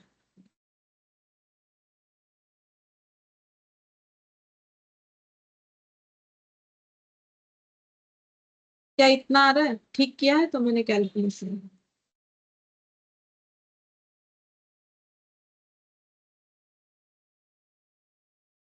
हाँ मैम। अच्छा, फिर देखो बोल रहा है production and sales data for the 6 months are as under. Production और सेल्स डेटा दे रखा है 6 मंथ्स का, बोल रहा है कि फिनिश गुड्स है इतना, WIP 50% complete in every respect, मतलब हमें इक्विवेलेंट यूनिट निकालना पड़ सकता है अगर हमें सप्लीमेंट्री रेट का जरूरत पड़ा तो, ठीक है। तो सोच रखते हैं जो भी हमें करना पड़ सकता है, क्योंकि हम लोगों ने तो बहुत सारा क्वेश्चन, ये तो एक केस स्टडी जैसा है ना कि पूरा एक सिचुएशन दे दी, अब जो भी पूछेगा मैं आंसर देना है। तो production and sales data first 6 months का दिया है, ये इतना है हम लोग का जो है प्रोडक्शन किया गया है, इतना बेचा गया है, ठीक है, सेल। तो इसका मतलब ये दोनों का डिफरेंस हम लोग का finish closing stock of finish goods आ जाएगा, ठीक है। और ये जो हम लोग का कंप्लीशन दिख रहा है 50% कंप्लीट इन ऑल रेस्पेक्ट, तो इक्विवेलेंट यूनिट कितना होगा, अभी तो सिखा है, बोलो। 40,000, ठीक है। तो ये भी थोड़ा सा डेटा लिख लेते हैं, यहाँ पर लिख लेते हैं फिनिश्ड गुड्स का unit WIP equivalent unit, equivalent ऐसे लिख दिया, और ये 40,000 है, और closing stock of finished goods ये है सोल्ड जो हो गया फिनिश्ड गुड्स, तो 90,000 सेल हुआ है, और टोटल 1,10,000 था, तो 90,000 सेल हो गया, तो क्लोजिंग स्टॉक में कितना जाएगा 20। ये भी डेटा मैंने लिख लिया। फिर बोला है machine work during the period was 3,000 hours, machine जो है वो 3,000 आवर्स काम किया है। At the preparation of revenue budget, जब रेवेन्यू बजट बना, रेवेन्यू मतलब sales budget, it was estimated that a total of 50,40,000 would be required for budgeted machine hours of 6,000 as production overhead for the entire year. तो जब revenue budget बना तब ये देखा गया, ये एस्टिमेट किया गया कि टोटल इतने रुपए का हमारा बजटेड मशीन आवर ऑफ 6,000, मतलब इतना रुपए हम लोग का रेवेन्यू बजट में दिख रहा है, और बोल रहा है कि ये टोटल ऑफ इतना would be required for budgeted machine hours of 6,000 as production overhead for entire year. तो पूरे साल के लिए प्रोडक्शन ओवरहेड को रिकवर करने के लिए जो कि इतना है, तो हम लोग 6,000 मशीन आवर्स से इसे रिकवर करेंगे, ठीक है। तो इसका मतलब हम लोग ये यहाँ से एक चीज तो निकाल सकते हैं ना कि हमारा बजटेड मशीन आवर रेट कितना होगा, तो ये पहले निकाल लेते हैं एक बार। बजटेड मशीन आवर रेट कितना होगा, मशीन आवर रेट। तो वो कैसे निकालते हैं हम लोग, यहाँ पर हो जाएगा टोटल फैक्ट्री ओवरहेड या प्रोडक्शन ओवरहेड बजटेड वाला, और नीचे आ जाएगा हम लोग का मशीन आवर, वो भी बजटेड वाला। ठीक है, तो देखो टोटल फैक्ट्री ओवरहेड कितना है, तो यहाँ पर 50,40,000। ये फैक्ट्री ओवरहेड को रिकवर करने के लिए कितने मशीन आवर्स का जरूरत है, 6,000। तो फिर कितना करके हो जाएगा, अगर ये 6 से डिवाइड होगा तो 3 0 3 0 कैंसिल आउट, कितना हो जाएगा देखना पड़ेगा, 5040 840 840 पर आवर, ₹840 पर आवर, ये हम लोग का हो जाएगा बजटेड मशीन आवर रेट। हमें बता दिया था, ठीक है, कि टोटल इतना जो है रिक्वायर्ड, इतने रुपीस जो है हम लोग का फैक्ट्री ओवरहेड हो रहा है या प्रोडक्शन ओवरहेड हो रहा है इंटायर ईयर का, और बजटेड मशीन आवर हो रहा है इतना। During the meeting a data analytic report revealed that 40% of the over और under absorption was due to defective production policies and the balance was attribute to increasing cost. तो जो भी under absorption होगा, ठीक है, तो नॉर्मली सप्लीमेंट्री रेट तो हमारा अंडर एब्जॉर्प्शन पे ही लगेगा। ठीक है, तो अंडर एब्जॉर्प्शन का क्या बोला है, कितना परसेंट हमारा नॉर्मल रीजन से है, कितना एबनॉर्मल रीजन से है। तो नॉर्मल और एबनॉर्मल रीजन तो लिख लेते हैं, नॉर्मल रीजन से है 40%, 40% of the due to defective production और बैलेंस इंक्रीज इन कॉस्ट। तो 40% एबनॉर्मल और तो 60% नॉर्मल रीजन से होगा। तो इसके लिए सप्लीमेंट्री रेट निकालेंगे अगर चाहिए होगा क्वेश्चन में। You are also present at meeting, the chairperson of the meeting has asked you to ready with the following for the performance appraisal of the departmental heads। मतलब हमें भी मीटिंग में present रहना है, हमें जो भी क्वेश्चन पूछा जाएगा बताना है। तो पहला question, how much was the budgeted machine hour rate used to recover overhead. तो बोलो कितना बजटेड मशीन आवर रेट होगा, अभी अभी निकाल दिया था, पता नहीं था ये क्वेश्चन रहेगा। तो how much was the budgeted machine hour rate, बोलो कितना होगा, 840 840। ठीक है, तो ये वाला हम लोग का निकाला, जो ये हम लोग का क्वेश्चन 1 का आंसर हो गया। ठीक है, बजटेड मशीन आवर रेट, तो आंसर हो जाएगा हम लोग का ऑप्शन डी।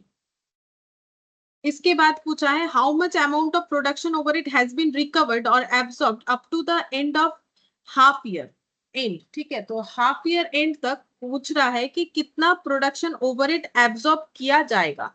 तो बोलो कितना प्रोडक्शन ओवरहेड एब्सॉर्ब किया जाएगा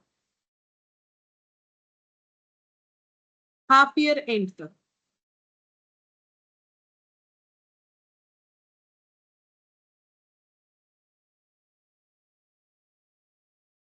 कितना होगा बोलो?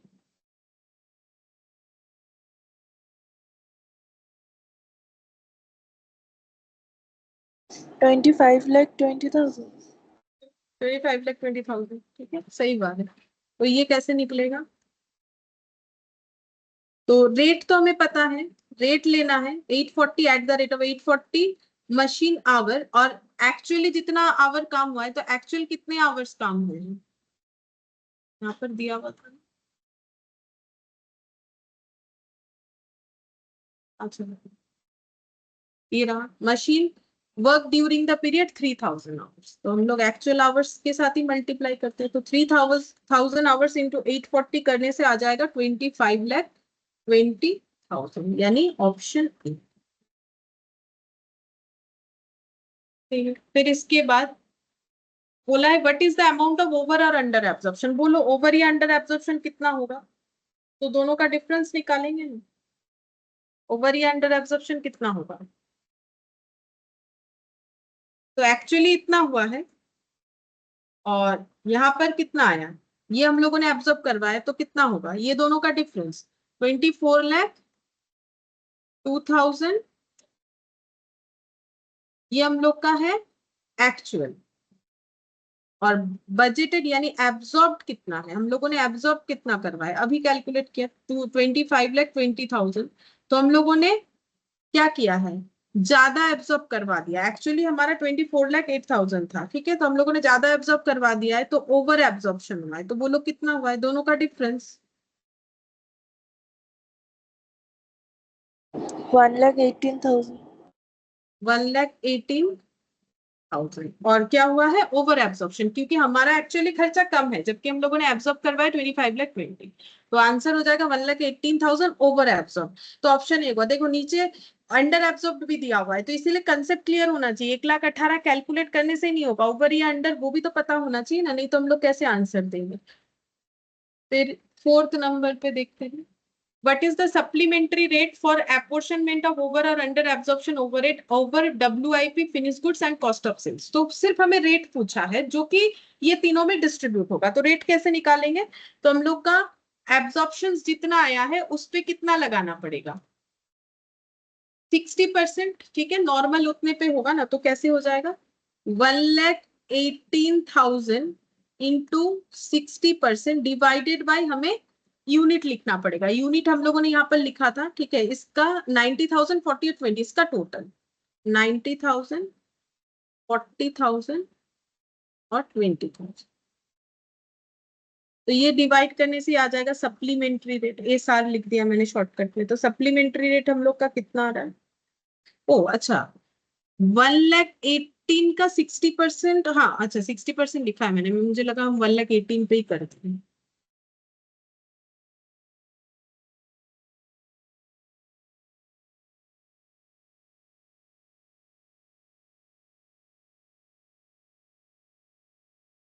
$70,800 डिवाइडेड बाई 1,50,000।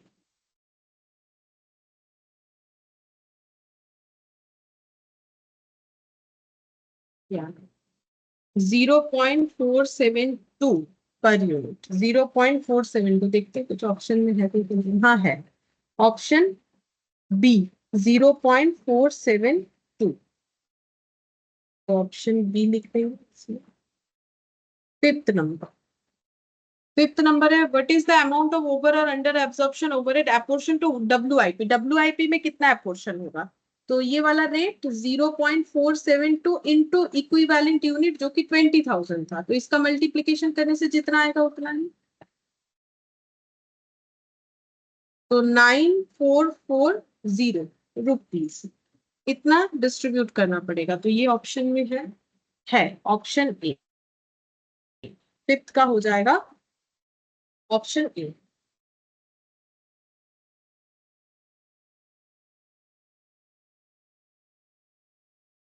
बस यही तक था, फिफ्थ का हो गया हम लोग का ऑप्शन ए। अच्छा अब हम लोग MCQ देख लेते हैं एक बार।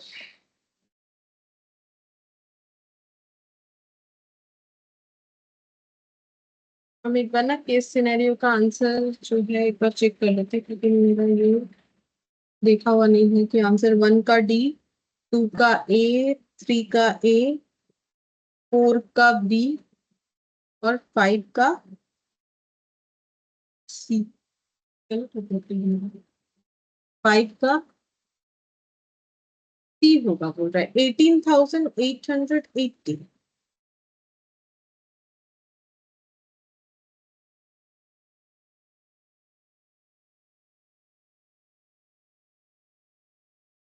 यहाँ पर पूछा है कि what is the amount of over under absorption apportion to WIP। अच्छा सिर्फ WIP में करेंगे तो 18,880 आ रहा है बोल रहा है ये लोग। तो मेरा क्या गलत कैलकुलेशन होगा, ये मैंने 20,000 लिख दिया, देखो 40,000 था ना इसीलिए। अच्छा हुआ देख लिया आंसर, नहीं तो गलत हो जाएगा। WIP 40,000 था ना, तो कितना होगा, मैंने गलत वैल्यू लिखा है तो इसका डबल होगा 18,800। इक्विवेलेंट यूनिट में मैंने 40,000, ये है WIP, ये 20,000 थोड़ी ना है WIP। तो ये मेरा आंसर हो जाता है फिर ऑप्शन सी। ठीक है, अब हम लोग MCQ देखते हैं।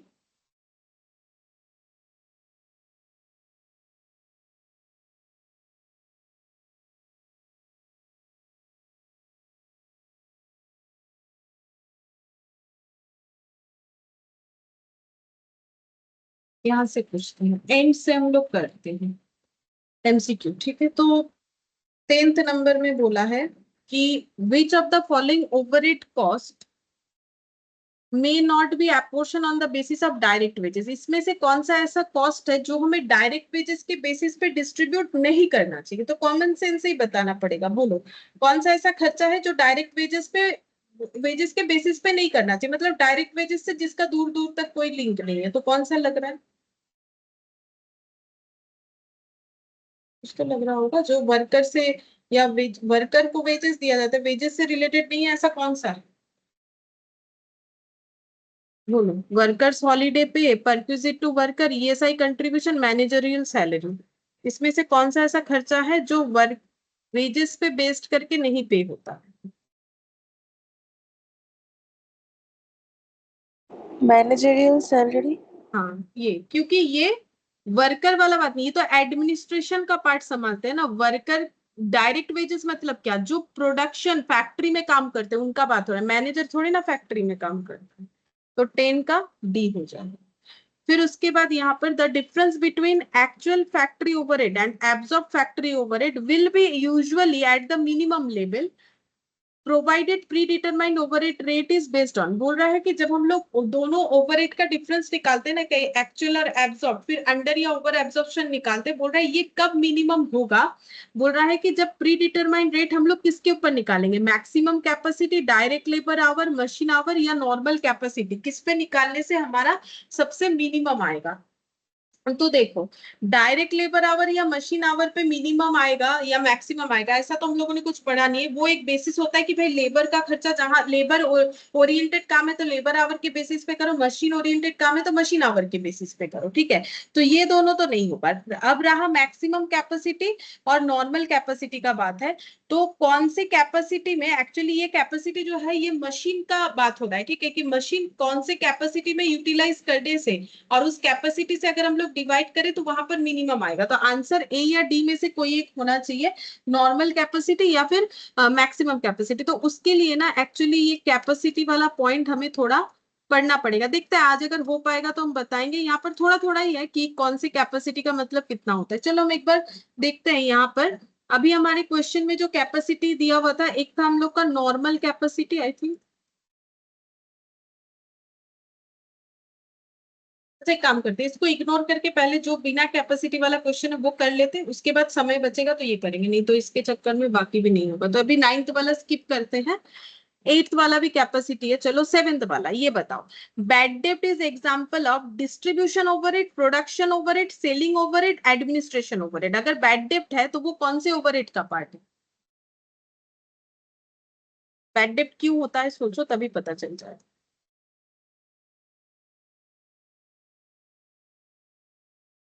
ये तो अकाउंट्स में भी पढ़ते हो, बैड डेब्ट।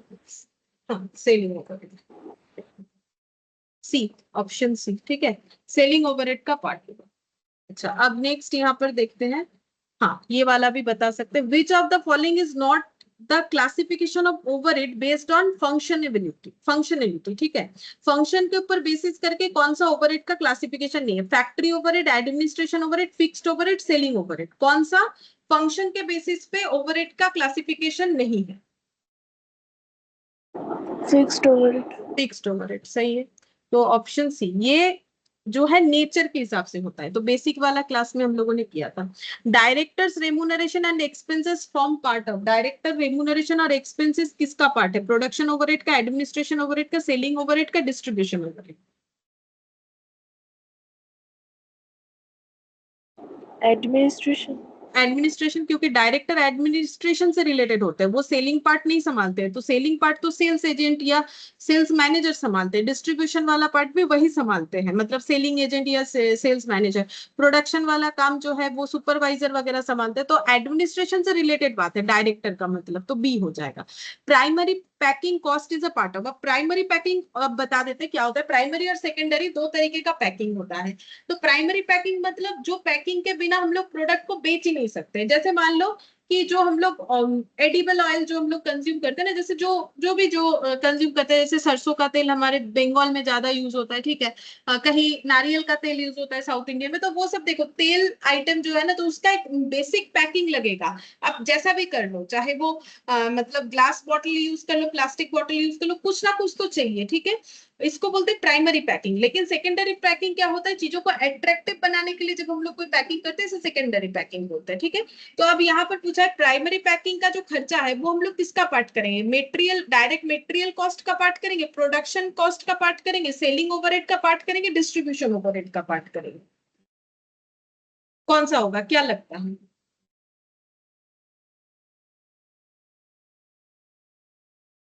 देखो सेलिंग डिस्ट्रीब्यूशन का मतलब चीजों को एडवर्टाइज करने के लिए जो खर्चा होता है वो सेलिंग डिस्ट्रीब्यूशन में जाता है। तो देखो सेलिंग डिस्ट्रीब्यूशन तो यहाँ पर होगा नहीं, क्योंकि प्राइमरी पैकिंग का बात हो रहा है, सेकेंडरी पैकिंग नहीं कि करो या ना करो तो भी चलता, एट्रैक्टिव बनाने के लिए कर दिया, तो एट्रैक्टिव बनाने के लिए यानी एडवर्टाइज करने के लिए, तो वो तो सेलिंग डिस्ट्रीब्यूशन का पार्ट होता है।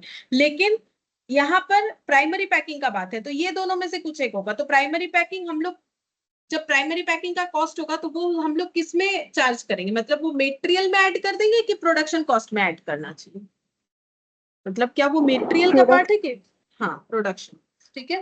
4 का बी होगा, ये प्रोडक्शन कॉस्ट में ऐड होना चाहिए कि प्रोडक्शन करते वक्त ये जरूरत है, जब प्रोड्यूस होके आएगा ऐसा प्रोडक्ट जिसको पैकिंग किए बिना बेच नहीं सकते हैं, वो हो जाएगा primary packing cost. The allotment of whole item of cost to cost centre और कॉस्ट यूनिट इज कॉल्ड, जब हम लोग क्या कर रहे हैं, अलॉट कर रहे हैं, ठीक है, पूरे कॉस्ट को किसी पर्टिकुलर कॉस्ट सेंटर या कॉस्ट यूनिट में, जैसे सर्विस सेंटर में हम लोगों ने सर्विस सेंटर का कॉस्ट एलोकेट किया, तो इस प्रोसेस को हम लोग क्या बोलते हैं, overhead absorption, cost apportionment, cost allocation, none of the above. तो ये तो हम लोगों ने जो मेथड सीखा उसमें से ही आंसर होगा। अच्छे से देखो, हम लोग जब अलॉट करते हैं, दो चीज पढ़ा था हम लोगों ने, एलोकेशन, अलॉटमेंट, या फिर एपोर्शनमेंट और डिस्ट्रीब्यूशन। एपोर्शन या डिस्ट्रीब्यूशन एक बात था, ठीक है, कि हमें चीजों को डिस्ट्रीब्यूट करना पड़ेगा एक जगह पे दिया हुआ किसी एक बेसिस पे, और एक था हमारा एलोकेट, या फिर हम लोग बोल सकते हैं यहाँ पर बोला है अलॉटमेंट। एक ही बात है, मतलब मुझे पता है कि इस डिपार्टमेंट में ये खर्चा है तो हम लोग उस खर्चे को उसी डिपार्टमेंट में लिख देंगे। तो allotment of whole item of cost to cost centre, किसी कॉस्ट सेंटर में या कॉस्ट यूनिट में अगर हम लोग अलॉटमेंट कर दे रहे हैं तो उसे हम लोग क्या बोलेंगे, ओवरहेड का एब्जॉर्प्शन, या कॉस्ट का एपोर्शनमेंट, या कॉस्ट का एलोकेशन, या नन ऑफ दिस।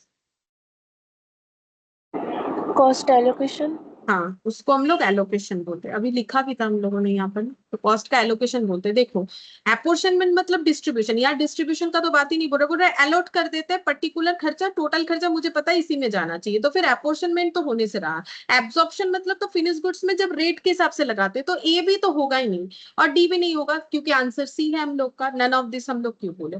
फिर ये कैपेसिटी वाला आ गया, तो ये बाद में बताते हैं। फिर यहाँ पर क्वेश्चन नंबर 1 बोल रहा है कि fixed overhead cost are not affected in monetary terms during a given period by a change in output। बोल रहा है कि अगर आउटपुट चेंज हुआ है फिर भी हमारा फिक्स्ड कॉस्ट में कोई इंपैक्ट नहीं आया, ऐसा नॉर्मली तो पॉसिबल नहीं है। देखो हाँ पॉसिबल है, अगर हमारा फिक्स्ड कॉस्ट तो ऐसा ही एक कॉस्ट है ना कि हमारा आउटपुट में चेंज हो या ना हो, फिक्स्ड कॉस्ट में कोई फर्क नहीं पड़ता है। नॉर्मली फिक्स्ड आउटपुट चेंज होने से वेरिएबल कॉस्ट में फर्क पड़ता है, कि हम लोग पहले 1000 यूनिट बना रहे हैं तो मटेरियल का खर्चा इतना, 1500 बनाएंगे तो मटेरियल का खर्चा इतना।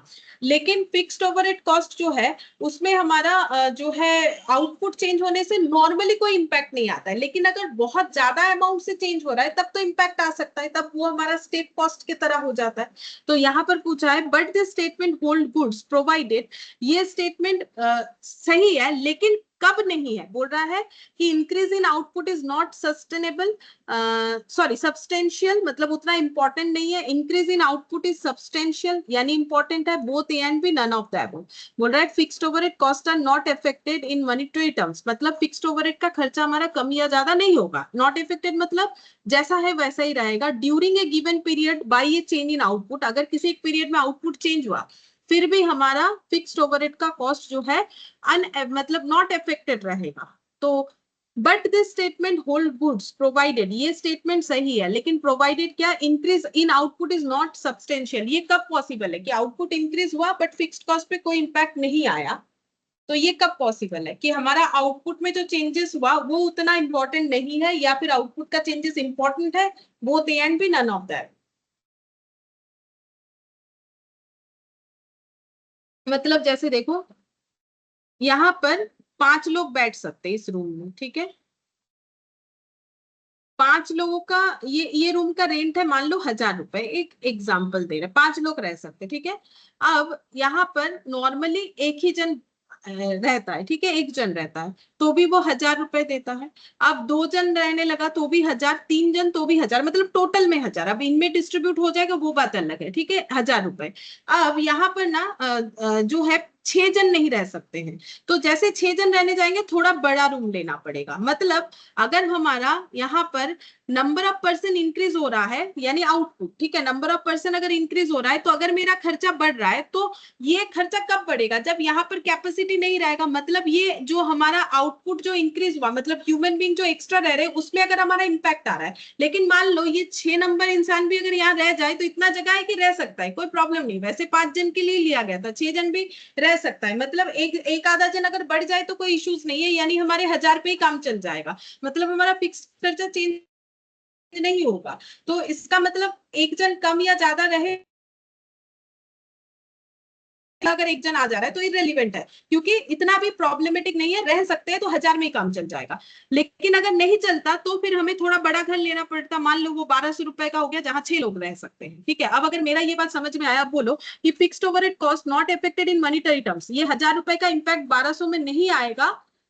मेरा आउटपुट चेंज होने के बाद भी, 6 लोग आने के बाद भी मेरा इंपैक्ट नहीं आया। कब नहीं आया, जब यहाँ पर एक इंसान आराम से रह सकता है तब नहीं आया। अगर नहीं रह सकता है तो बड़ा रूम लेना पड़ेगा। तो इसमें से कौन सा आंसर होगा, अब बताओ।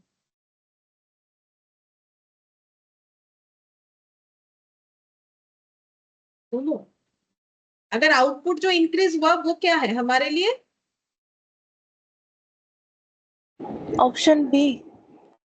বি হলে তো হচ্ছে সাবস্টেনশিয়াল। যদি আমাদের আউটপুট ইনক্রিজ হওয়াটা যদি গুরুত্বপূর্ণ হয় তাহলে তো আমাকে নতুন ঘর নিতে হবে না। যদি এই লোকটাকে আমি এখানে ना रखते हुए, इसको अगर हम यहाँ नहीं रख सकते हैं तो फिर तो मुझे नया रूम लेना पड़ेगा। तो मेरा जो इंक्रीज हुआ है ह्यूमन बीइंग रहने का वो अगर इम्पोर्टेंट है, और अगर इम्पोर्टेंट नहीं है मतलब ये 6 लोग रह जाएंगे, वैसे 5 लोगों के लिए रह जाएंगे 6 लोग, कोई प्रॉब्लम नहीं है। तब ये मेरा क्या हो गया, तब आउटपुट जो है नॉट सब्सटेंशियल हुआ ना। तो अगर मेरा आउटपुट जो बढ़ रहा है वो अगर सब्सटेंशियल नहीं है, मतलब इतना इंपॉर्टेंट नहीं है, तो फिक्स्ड ओवरहेड मेरा इम्पैक्ट नहीं होगा फिक्स्ड ओवरहेड में। बोलो, समझ में आया जो हम समझाना चाहेंगे ये वाला बात?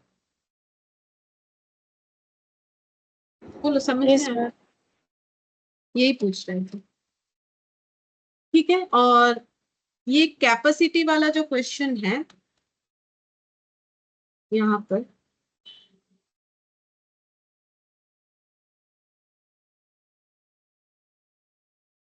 ये देखो यहाँ पर बोला है actually utilised capacity of the plant क्या है। हम यहाँ से एक एक देख के बता देते, तो तुम लोग ये पढ़ोगे तो समझ जाओगे। ये थ्योरी में कभी कभार आ सकता है। तो एक्चुअल कैपेसिटी मतलब क्या है, यहाँ पर लिखा हुआ है, तुम लोग मुझे आंसर बताना, हम ये पढ़ के बता देते हैं। It is the capacity actually achieve during a given period, मतलब किसी एक पीरियड में हम लोग मशीन का जितना कैपेसिटी यूज करेंगे, ठीक है, अचीव कर पाएंगे। It is presented as percentage of installed capacity. Installed capacity के percentage के अकॉर्डिंग हम लोग इसे डिसाइड करते हैं। अब installed capacity का मतलब क्या है? Installed या rated capacity का मतलब जिसे हम लोग theoretical capacity भी बोलते हैं, ठीक है। जो installed capacity है वही rated है, वही theoretical है। इसका मतलब क्या है, बोल रहा है कि it refers to the maximum capacity of producing goods or providing services. Installed capacity is determined either on the basis of technical specification or through a technical evaluation. It is also known as theoretical capacity and is used, could not be achieved in normal operating circumstances. हम simple language में बता देते हैं कि installed capacity या फिर rated capacity या फिर थियोरेटिकल कैपेसिटी का मतलब क्या है। जैसे हम लोग ह्यूमन बीइंग चाहे तो 16 घंटा भी काम कर सकते हैं, ठीक है, ऐसा बात नहीं कि नहीं कर सकते हैं। लेकिन क्या ये प्रैक्टिकली पॉसिबल है? वो तो बोलने में अच्छा लगता है, ठीक है, हम 16 घंटा भी पढ़ लेंगे, लेकिन तुम लोग ही बोलो क्या 24 घंटे में 16 घंटा पढ़ना पॉसिबल है? पॉसिबल तो नहीं है ना। लेकिन चाहे तो कर सकते हैं, इतन ये हमारे पास एबिलिटी है। लेकिन ये रोज रोज करना पॉसिबल नहीं है, ठीक है। तो इसीलिए इसे थियोरेटिकल कैपेसिटी बोला जाता है। इंस्टॉल्ड या थियोरेटिकल कैपेसिटी का मतलब जो मैक्सिमम कैपेसिटी है, ठीक है। अब 24 घंटा ही तो नहीं पढ़ लोगे, मान लो कि 16 घंटा काम कर सकते हो जबरदस्ती, अगर चाहे तो 16 घंटा कर सकते हैं मैक्सिमम, लेकिन ये अचीव करना पॉसिबल नहीं है, ठीक है। 16 घंटा हमारा कैपेबिलिटी है, लेकिन हम लोग मैक्सिमम कितना पढ़ लेंगे, एग्जाम टाइम में 10 घंटा पढ़ लोगे, उससे कम 4 घंटा, 5 घंटा, 6 घंटा, ठीक है। तो इंस्टॉल्ड या रेटेड कैपेसिटी का मतलब वो मैक्सिमम कैपेसिटी जो हम लोग जो है हमारे पास अवेलेबल है, लेकिन हम लोग इसे अगर सोचे तो ये प्रैक्टिकली यूज करना पॉसिबल नहीं है, इसीलिए इसे थियोरेटिकल कैपेसिटी बोला जाता है। And is could not be achieved in normal operating circumstances. Normally हम लोग इसे अचीव करना नहीं चाहते, कर भी नहीं सकते हैं, ठीक है। कुछ प्रॉब्लम हो गया तो एक्स्ट्रा इतना पढ़ लोगे वो बात अलग है, लेकिन नॉर्मली ऐसा नहीं करोगे। रोज 16-16 घंटा पढ़ोगे या कोई रोज 16 घंटा काम करेगा, नहीं पॉसिबल है। तो ये मैक्सिमम है जो कोई भी मशीन कर सकता है, कि मैक्सिमम इतना मशीन चल सकता है, लेकिन उतना अगर चला लेंगे रोज रोज तो फिर वो खराब होने का चांसेस है, ठीक है। तो वो चीज हो जाता है। और एक्चुअल कैपेसिटी का मतलब क्या हो गया कि it is the capacity actually achieve during a period. किसी एक पीरियड में हम लोगों ने जितना हमारे कैपेसिटी का यूटिलाइज किया, तो हमारे पास मान लो हमारा मैक्सिमम कैपेसिटी हम लोग 16 घंटा काम कर सकते हैं, जिसमें से हम लोगों ने 10 घंटा काम किया, तो इसीलिए बोला है कि वो इंस्टॉल्ड कैपेसिटी के परसेंटेज के अकॉर्डिंग किया जाता है, ठीक है। तो पढ़ने से ही समझ में आएगा। तो चलो ये जो क्वेश्चन है ये हम लोग एक बार देख लेते हैं। बोला है dash capacity is defined as actually utilised capacity of the plant. तो बोलो कौन सा कैपेसिटी जो है वो actually utilised capacity of the plant है। यहाँ पर प्लांट का बात हो रहा है, प्लांट का हम लोग कौन सा कैपेसिटी एक्चुअली यूटिलाइज कर सकते हैं। थियोरेटिकल मतलब तो जो मैक्सिमम अभी मैंने बोला कि जो सुनने में तो अच्छा लगता है बट करना इम्पॉसिबल है, तो थियोरेटिकल वाला तो नहीं होगा। इंस्टॉल्ड कैपेसिटी है, प्रैक्टिकल है, नॉर्मल है, ठीक है। इंस्टॉल्ड कैपेसिटी है, प्रैक्टिकल है और नॉर्मल है। तो मैंने तो जो बताया उसमें से एक ही यहाँ पर पॉइंट आया थियोरेटिकल, तो मुझे इंस्टॉल्ड, प्रैक्टिकल और नॉर्मल बताना है, ठीक है। इंस्टॉल्ड, प्रैक्टिकल और नॉर्मल। नॉर्मल, इंस्टॉल्ड, इंस्टॉल्ड मतलब ही तो वो वाला हो गया। Practical capacity it is defined as actually utilised capacity of a plant, it is also known as operating capacity. बोल रहा है कि ये कौन सा है, बोल रहा है एक्चुअली हम लोग एक प्लांट का जितना कैपेसिटी यूटिलाइज करेंगे उसे हम लोग बोलते हैं प्रैक्टिकल कैपेसिटी यूटिलाइज। जैसे कि यहाँ पर दिया है this capacity takes into accounts loss of time due to repairs. मतलब इसमें हम लोग क्या क्या कंसिडर करेंगे, जैसे मशीन चलेगा तो उसमें रिपेयर का जरूरत होगा, मेंटेनेंस का जरूरत होगा, माइनर ब्रेकडाउन हो सकता है, आइडल टाइम हो सकता है, सेटअप टाइम हो सकता है, नॉर्मल डिले, संडे है, हॉलीडे है, स्टॉक टेकिंग है, ठीक है। जब स्टॉक काउंट होता है तो फिर मशीन को बंद करना पड़ता है, फिजिकली जब स्टॉक काउंटिंग होता है। Generally practical capacity is taken between 80 to 90% of the rated capacity. मतलब मैक्सिमम जो कैपेसिटी है उसका 80 से 90% जो है कैपेसिटी जब हम लोग कंसीडर करते हैं तो उसे प्रैक्टिकल कैपेसिटी बोलते हैं। It is also used as base for determining overhead rate. जब हम लोग ओवरहेड रेट निकालते हैं ना मशीन आवर का यूज करके, तब हम लोग उसका प्रैक्टिकल कैपेसिटी लेते हैं मशीन का। Practical capacity is also called net capacity और अवेलेबल कैपेसिटी। प्रैक्टिकल कैपेसिटी को हम लोग बोलते हैं नेट कैपेसिटी और अवेलेबल कैपेसिटी, ये बोलते हैं, ठीक है। और नॉर्मल कैपेसिटी का मतलब क्या है, normal capacity is the volume of production और सर्विसेज अचीव्ड और अचीवेबल। तो नॉर्मल कैपेसिटी का मतलब है कि जितना वॉल्यूम ऑफ प्रोडक्शन हम लोग क्या कर सकते हैं, और प्रोडक्शन या फिर सर्विस अचीव्ड और अचीवेबल है उसको हम लोग नॉर्मल कैपेसिटी बोलते हैं। On an average over a period under normal circumstances taking into account the reduction in capacity resulting from the planned maintenance, ठीक है। तो बोल रहा है कि नॉर्मल कैपेसिटी का मतलब क्या है, नॉर्मल कैपेसिटी का मतलब ये देखो यहाँ पर बोला है नॉर्मल कैपेसिटी कितने अच्छे से यहाँ पर बोल रखा है, इंस्टॉल्ड कैपेसिटी जितना होगा। अब इंस्टॉल्ड कैपेसिटी का मतलब क्या था, मैक्सिमम, ठीक है। फिर उससे हम लोग ये सारे चीज एडजस्ट कर देंगे। एडजस्ट करने में क्या क्या आएगा, time loss due to schedule prevention और प्लान मेंटेनेंस, मतलब हमारा मेंटेनेंस के लिए टाइम जा रहा है, या फिर शेड्यूल प्रिवेंटिव मतलब एक काम कंप्लीट होगा फिर थोड़ी देर वेट करके ही दूसरा वाला काम हम लोग कर सकते हैं शेड्यूलिंग के अकॉर्डिंग, ठीक है। तो वो नंबर ऑफ शिफ्ट और मशीन आवर और मैन आवर्स। तो शिफ्ट हो रहा है कि पहले कुछ इतने लोग काम कर रहे थे इस शिफ्ट में, फिर दूसरे आएंगे तो मशीन बंद होगा, फिर दूसरे आएंगे दूसरे चालू करेंगे, तो उसमें हमारा समय जाएगा। हॉलीडे है, कोई नॉर्मल शटडाउन डेज है, नॉर्मल आइडल टाइम है, normal time loss in batch change over, ठीक है, बैच चेंज हो रहा है तो उसकी वजह से जो टाइम वेस्ट हो रहा है, तो जो भी मैक्सिमम टाइम है एक मशीन, मैक्सिमम टाइम जितना चल सकता है, उससे जब हम लोग ये सारे एडजस्टमेंट माइनस कर देते हैं तो हमारे पास जो टाइम बचता है उसे हम लोग बोलते हैं नॉर्मल कैपेसिटी। एक्चुअल कैपेसिटी मैंने बताया। आइडल कैपेसिटी का मतलब है जिस टाइम में मशीन नहीं चलेगा। It is the part of the capacity of plant, machine और equipment which can not be effectively utilised in production, जब मशीन नहीं चलेगा। और नॉर्मल आइडल कैपेसिटी मतलब जब नॉर्मल कारण से बंद रहेगा, एबनॉर्मल मतलब जब एबनॉर्मल कारण से बंद रहेगा, जैसे कि ब्रेक डाउन हो जाना, ठीक है, इस तरीके का चीज जो नॉर्मल मैटर नहीं है। नॉर्मल क्या है, जब जैसे कि वर्कर को रेस्ट चाहिए तो फिर मशीन बंद होगा, ठीक है। अब देखते हैं यहाँ पर जैसे क्या बोला है, थोड़ा बहुत अगर हम लोग कर पाते हैं। Dash capacity is defined as actually utilised capacity of the plant. तो प्लांट का हम लोग एक्चुअल जो कैपेसिटी यूटिलाइज करते हैं वो हम लोग का कौन सा होगा, क्या लगता है? ये देखो, वो हम लोग का प्रैक्टिकल कैपेसिटी होगा। तो प्रैक्टिकल कैपेसिटी कहां पर था, ये देखो, ये वाला था, ये देखो प्रैक्टिकल कैपेसिटी ये वाला, ठीक है, कि यही एक्चुअली यूटिलाइज्ड कैपेसिटी, ये देखो actually utilised capacity of plant. तो actually utilised capacity of plant को हम लोग बोलते हैं प्रैक्टिकल कैपेसिटी। तो थोड़ा सा पढ़ना पड़ेगा, मैंने तो जस्ट अभी बोला, तुम लोग खुद भी पढ़ोगे तो समझ जाओगे। तो ये हम लोग का हो जाएगा practical capacity. Practical capacity is defined as the actual utilised capacity of the plant. वहां लाइन बाय लाइन लिखा हुआ ही है वो चीज। और फिर यहाँ पर आ जाते हैं ये वाला, normal capacity of plant refers to difference between. Normal capacity मतलब किन चीजों का डिफरेंस को नॉर्मल कैपेसिटी बोलते हैं। तो अभी हम लोगों ने देखा ना, नॉर्मल कैपेसिटी किन चीजों का डिफरेंस को बोलते हैं। तो जो हम लोगों का मैक्सिमम कैपेसिटी यूटिलाइज है, ठीक है, मैक्सिमम कैपेसिटी जो है, मैक्सिमम इंस्टॉल कैपेसिटी माइनस उससे जो भी आइडल टाइम वगैरह लेस होता है, उसके बाद जो बचा हुआ रहता है उसे हम लोग नॉर्मल कैपेसिटी बोलते हैं। तो इसमें से कौन सा आंसर सही लग रहा है? अभी हम लोगों ने देखा ना, एक टेबल के अंदर लिखा हुआ था, कौन सा लग रहा है? सी। सी, हाँ, practical capacity and estimated idle capacity as revealed by long term sales trend. मतलब आइडल कैपेसिटी जब हमें पता चल जाएगा, जो नॉर्मल आइडल है, ठीक है, नॉर्मल आइडल बोल के बोला है कि रिवील्ड, जो हमें रिवील हुआ है by long term sales trend. Sales trend देख के हमें पता है कि ये हमारा आइडल टाइम होगा। अच्छा, अब इसके बाद ये वाला, नाइन्थ वाला भी शायद हम लोगों ने नहीं किया ना, नाइन्थ वाला भी देख लेते हैं। ये वाला है, the difference between actual factory overhead and absorb factory overhead will be usually at the minimum level provided pre determined overhead rate is based on maximum capacity, direct labour our, machine our, normal capacity. तो ये दोनों तो हमारा नहीं होगा, ठीक है, इस पे हम लोगों ने कुछ मैक्सिमम मिनिमम नहीं पढ़ा था।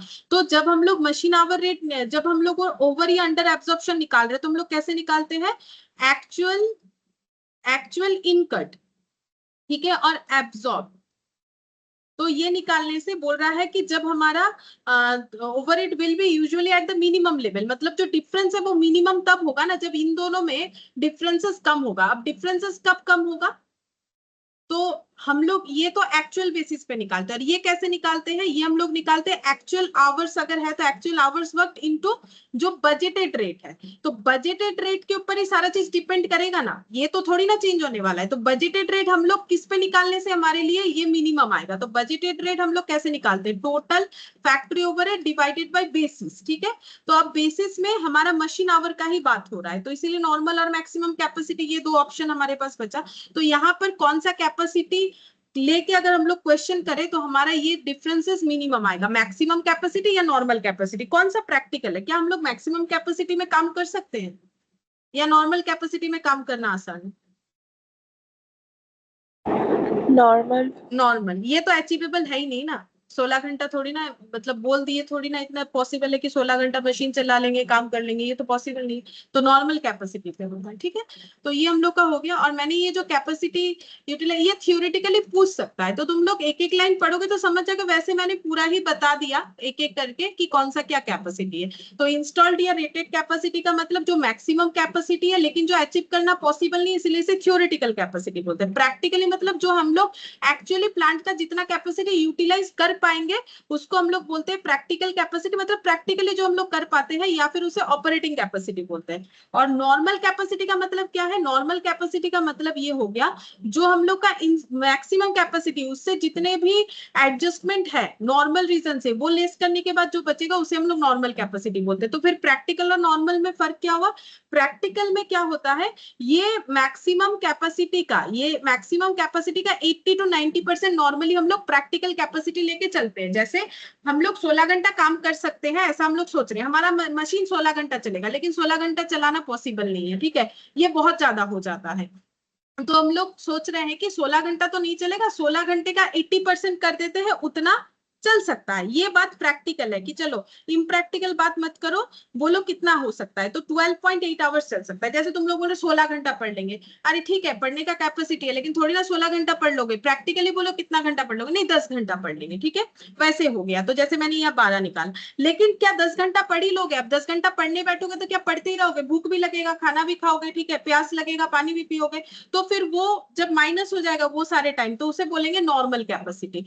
और एक्चुअल कैपेसिटी का मतलब, एक्चुअल कैपेसिटी क्या हो गया? Actually achieve during a given period, मतलब एक्चुअली अब तुम लोग कितना पढ़े। जैसे मुझे बोला था 16 घंटा, मैंने बोला सच में बोलो, तुम लोगों ने बोला 10 घंटा। अब 10 घंटे में तुम लोगों ने देखा कि तुम लोग का जो नॉर्मल टाइम है वो सब लेस करके मैंने देखा कि नहीं वो 10 नहीं वो 8 घंटा हो जाएगा, लेकिन तुम लोगों ने एक्चुअली पढ़ा 7 घंटा, ठीक है, तो ये हो गया एक्चुअल कैपेसिटी। अब आइडियल कैपेसिटी मतलब जितना टाइम नहीं पढ़ा। अब आइडियल कैपेसिटी दो रीजन से हो सकता है, अगर तुम लोग जो है सच में भूख लग रहा है, खाना खा रहे हो, या फिर थोड़ा पानी पी रहे हो, थोड़ा टहल रहे हो, थक गए हो, तो नॉर्मल आइडियल कैपेसिटी। लेकिन अगर फालतू का मोबाइल यूज कर रहे हो या कुछ गेम खेल रहे हो तो वो हो गया एबनॉर्मल आइडियल कैपेसिटी, ठीक है।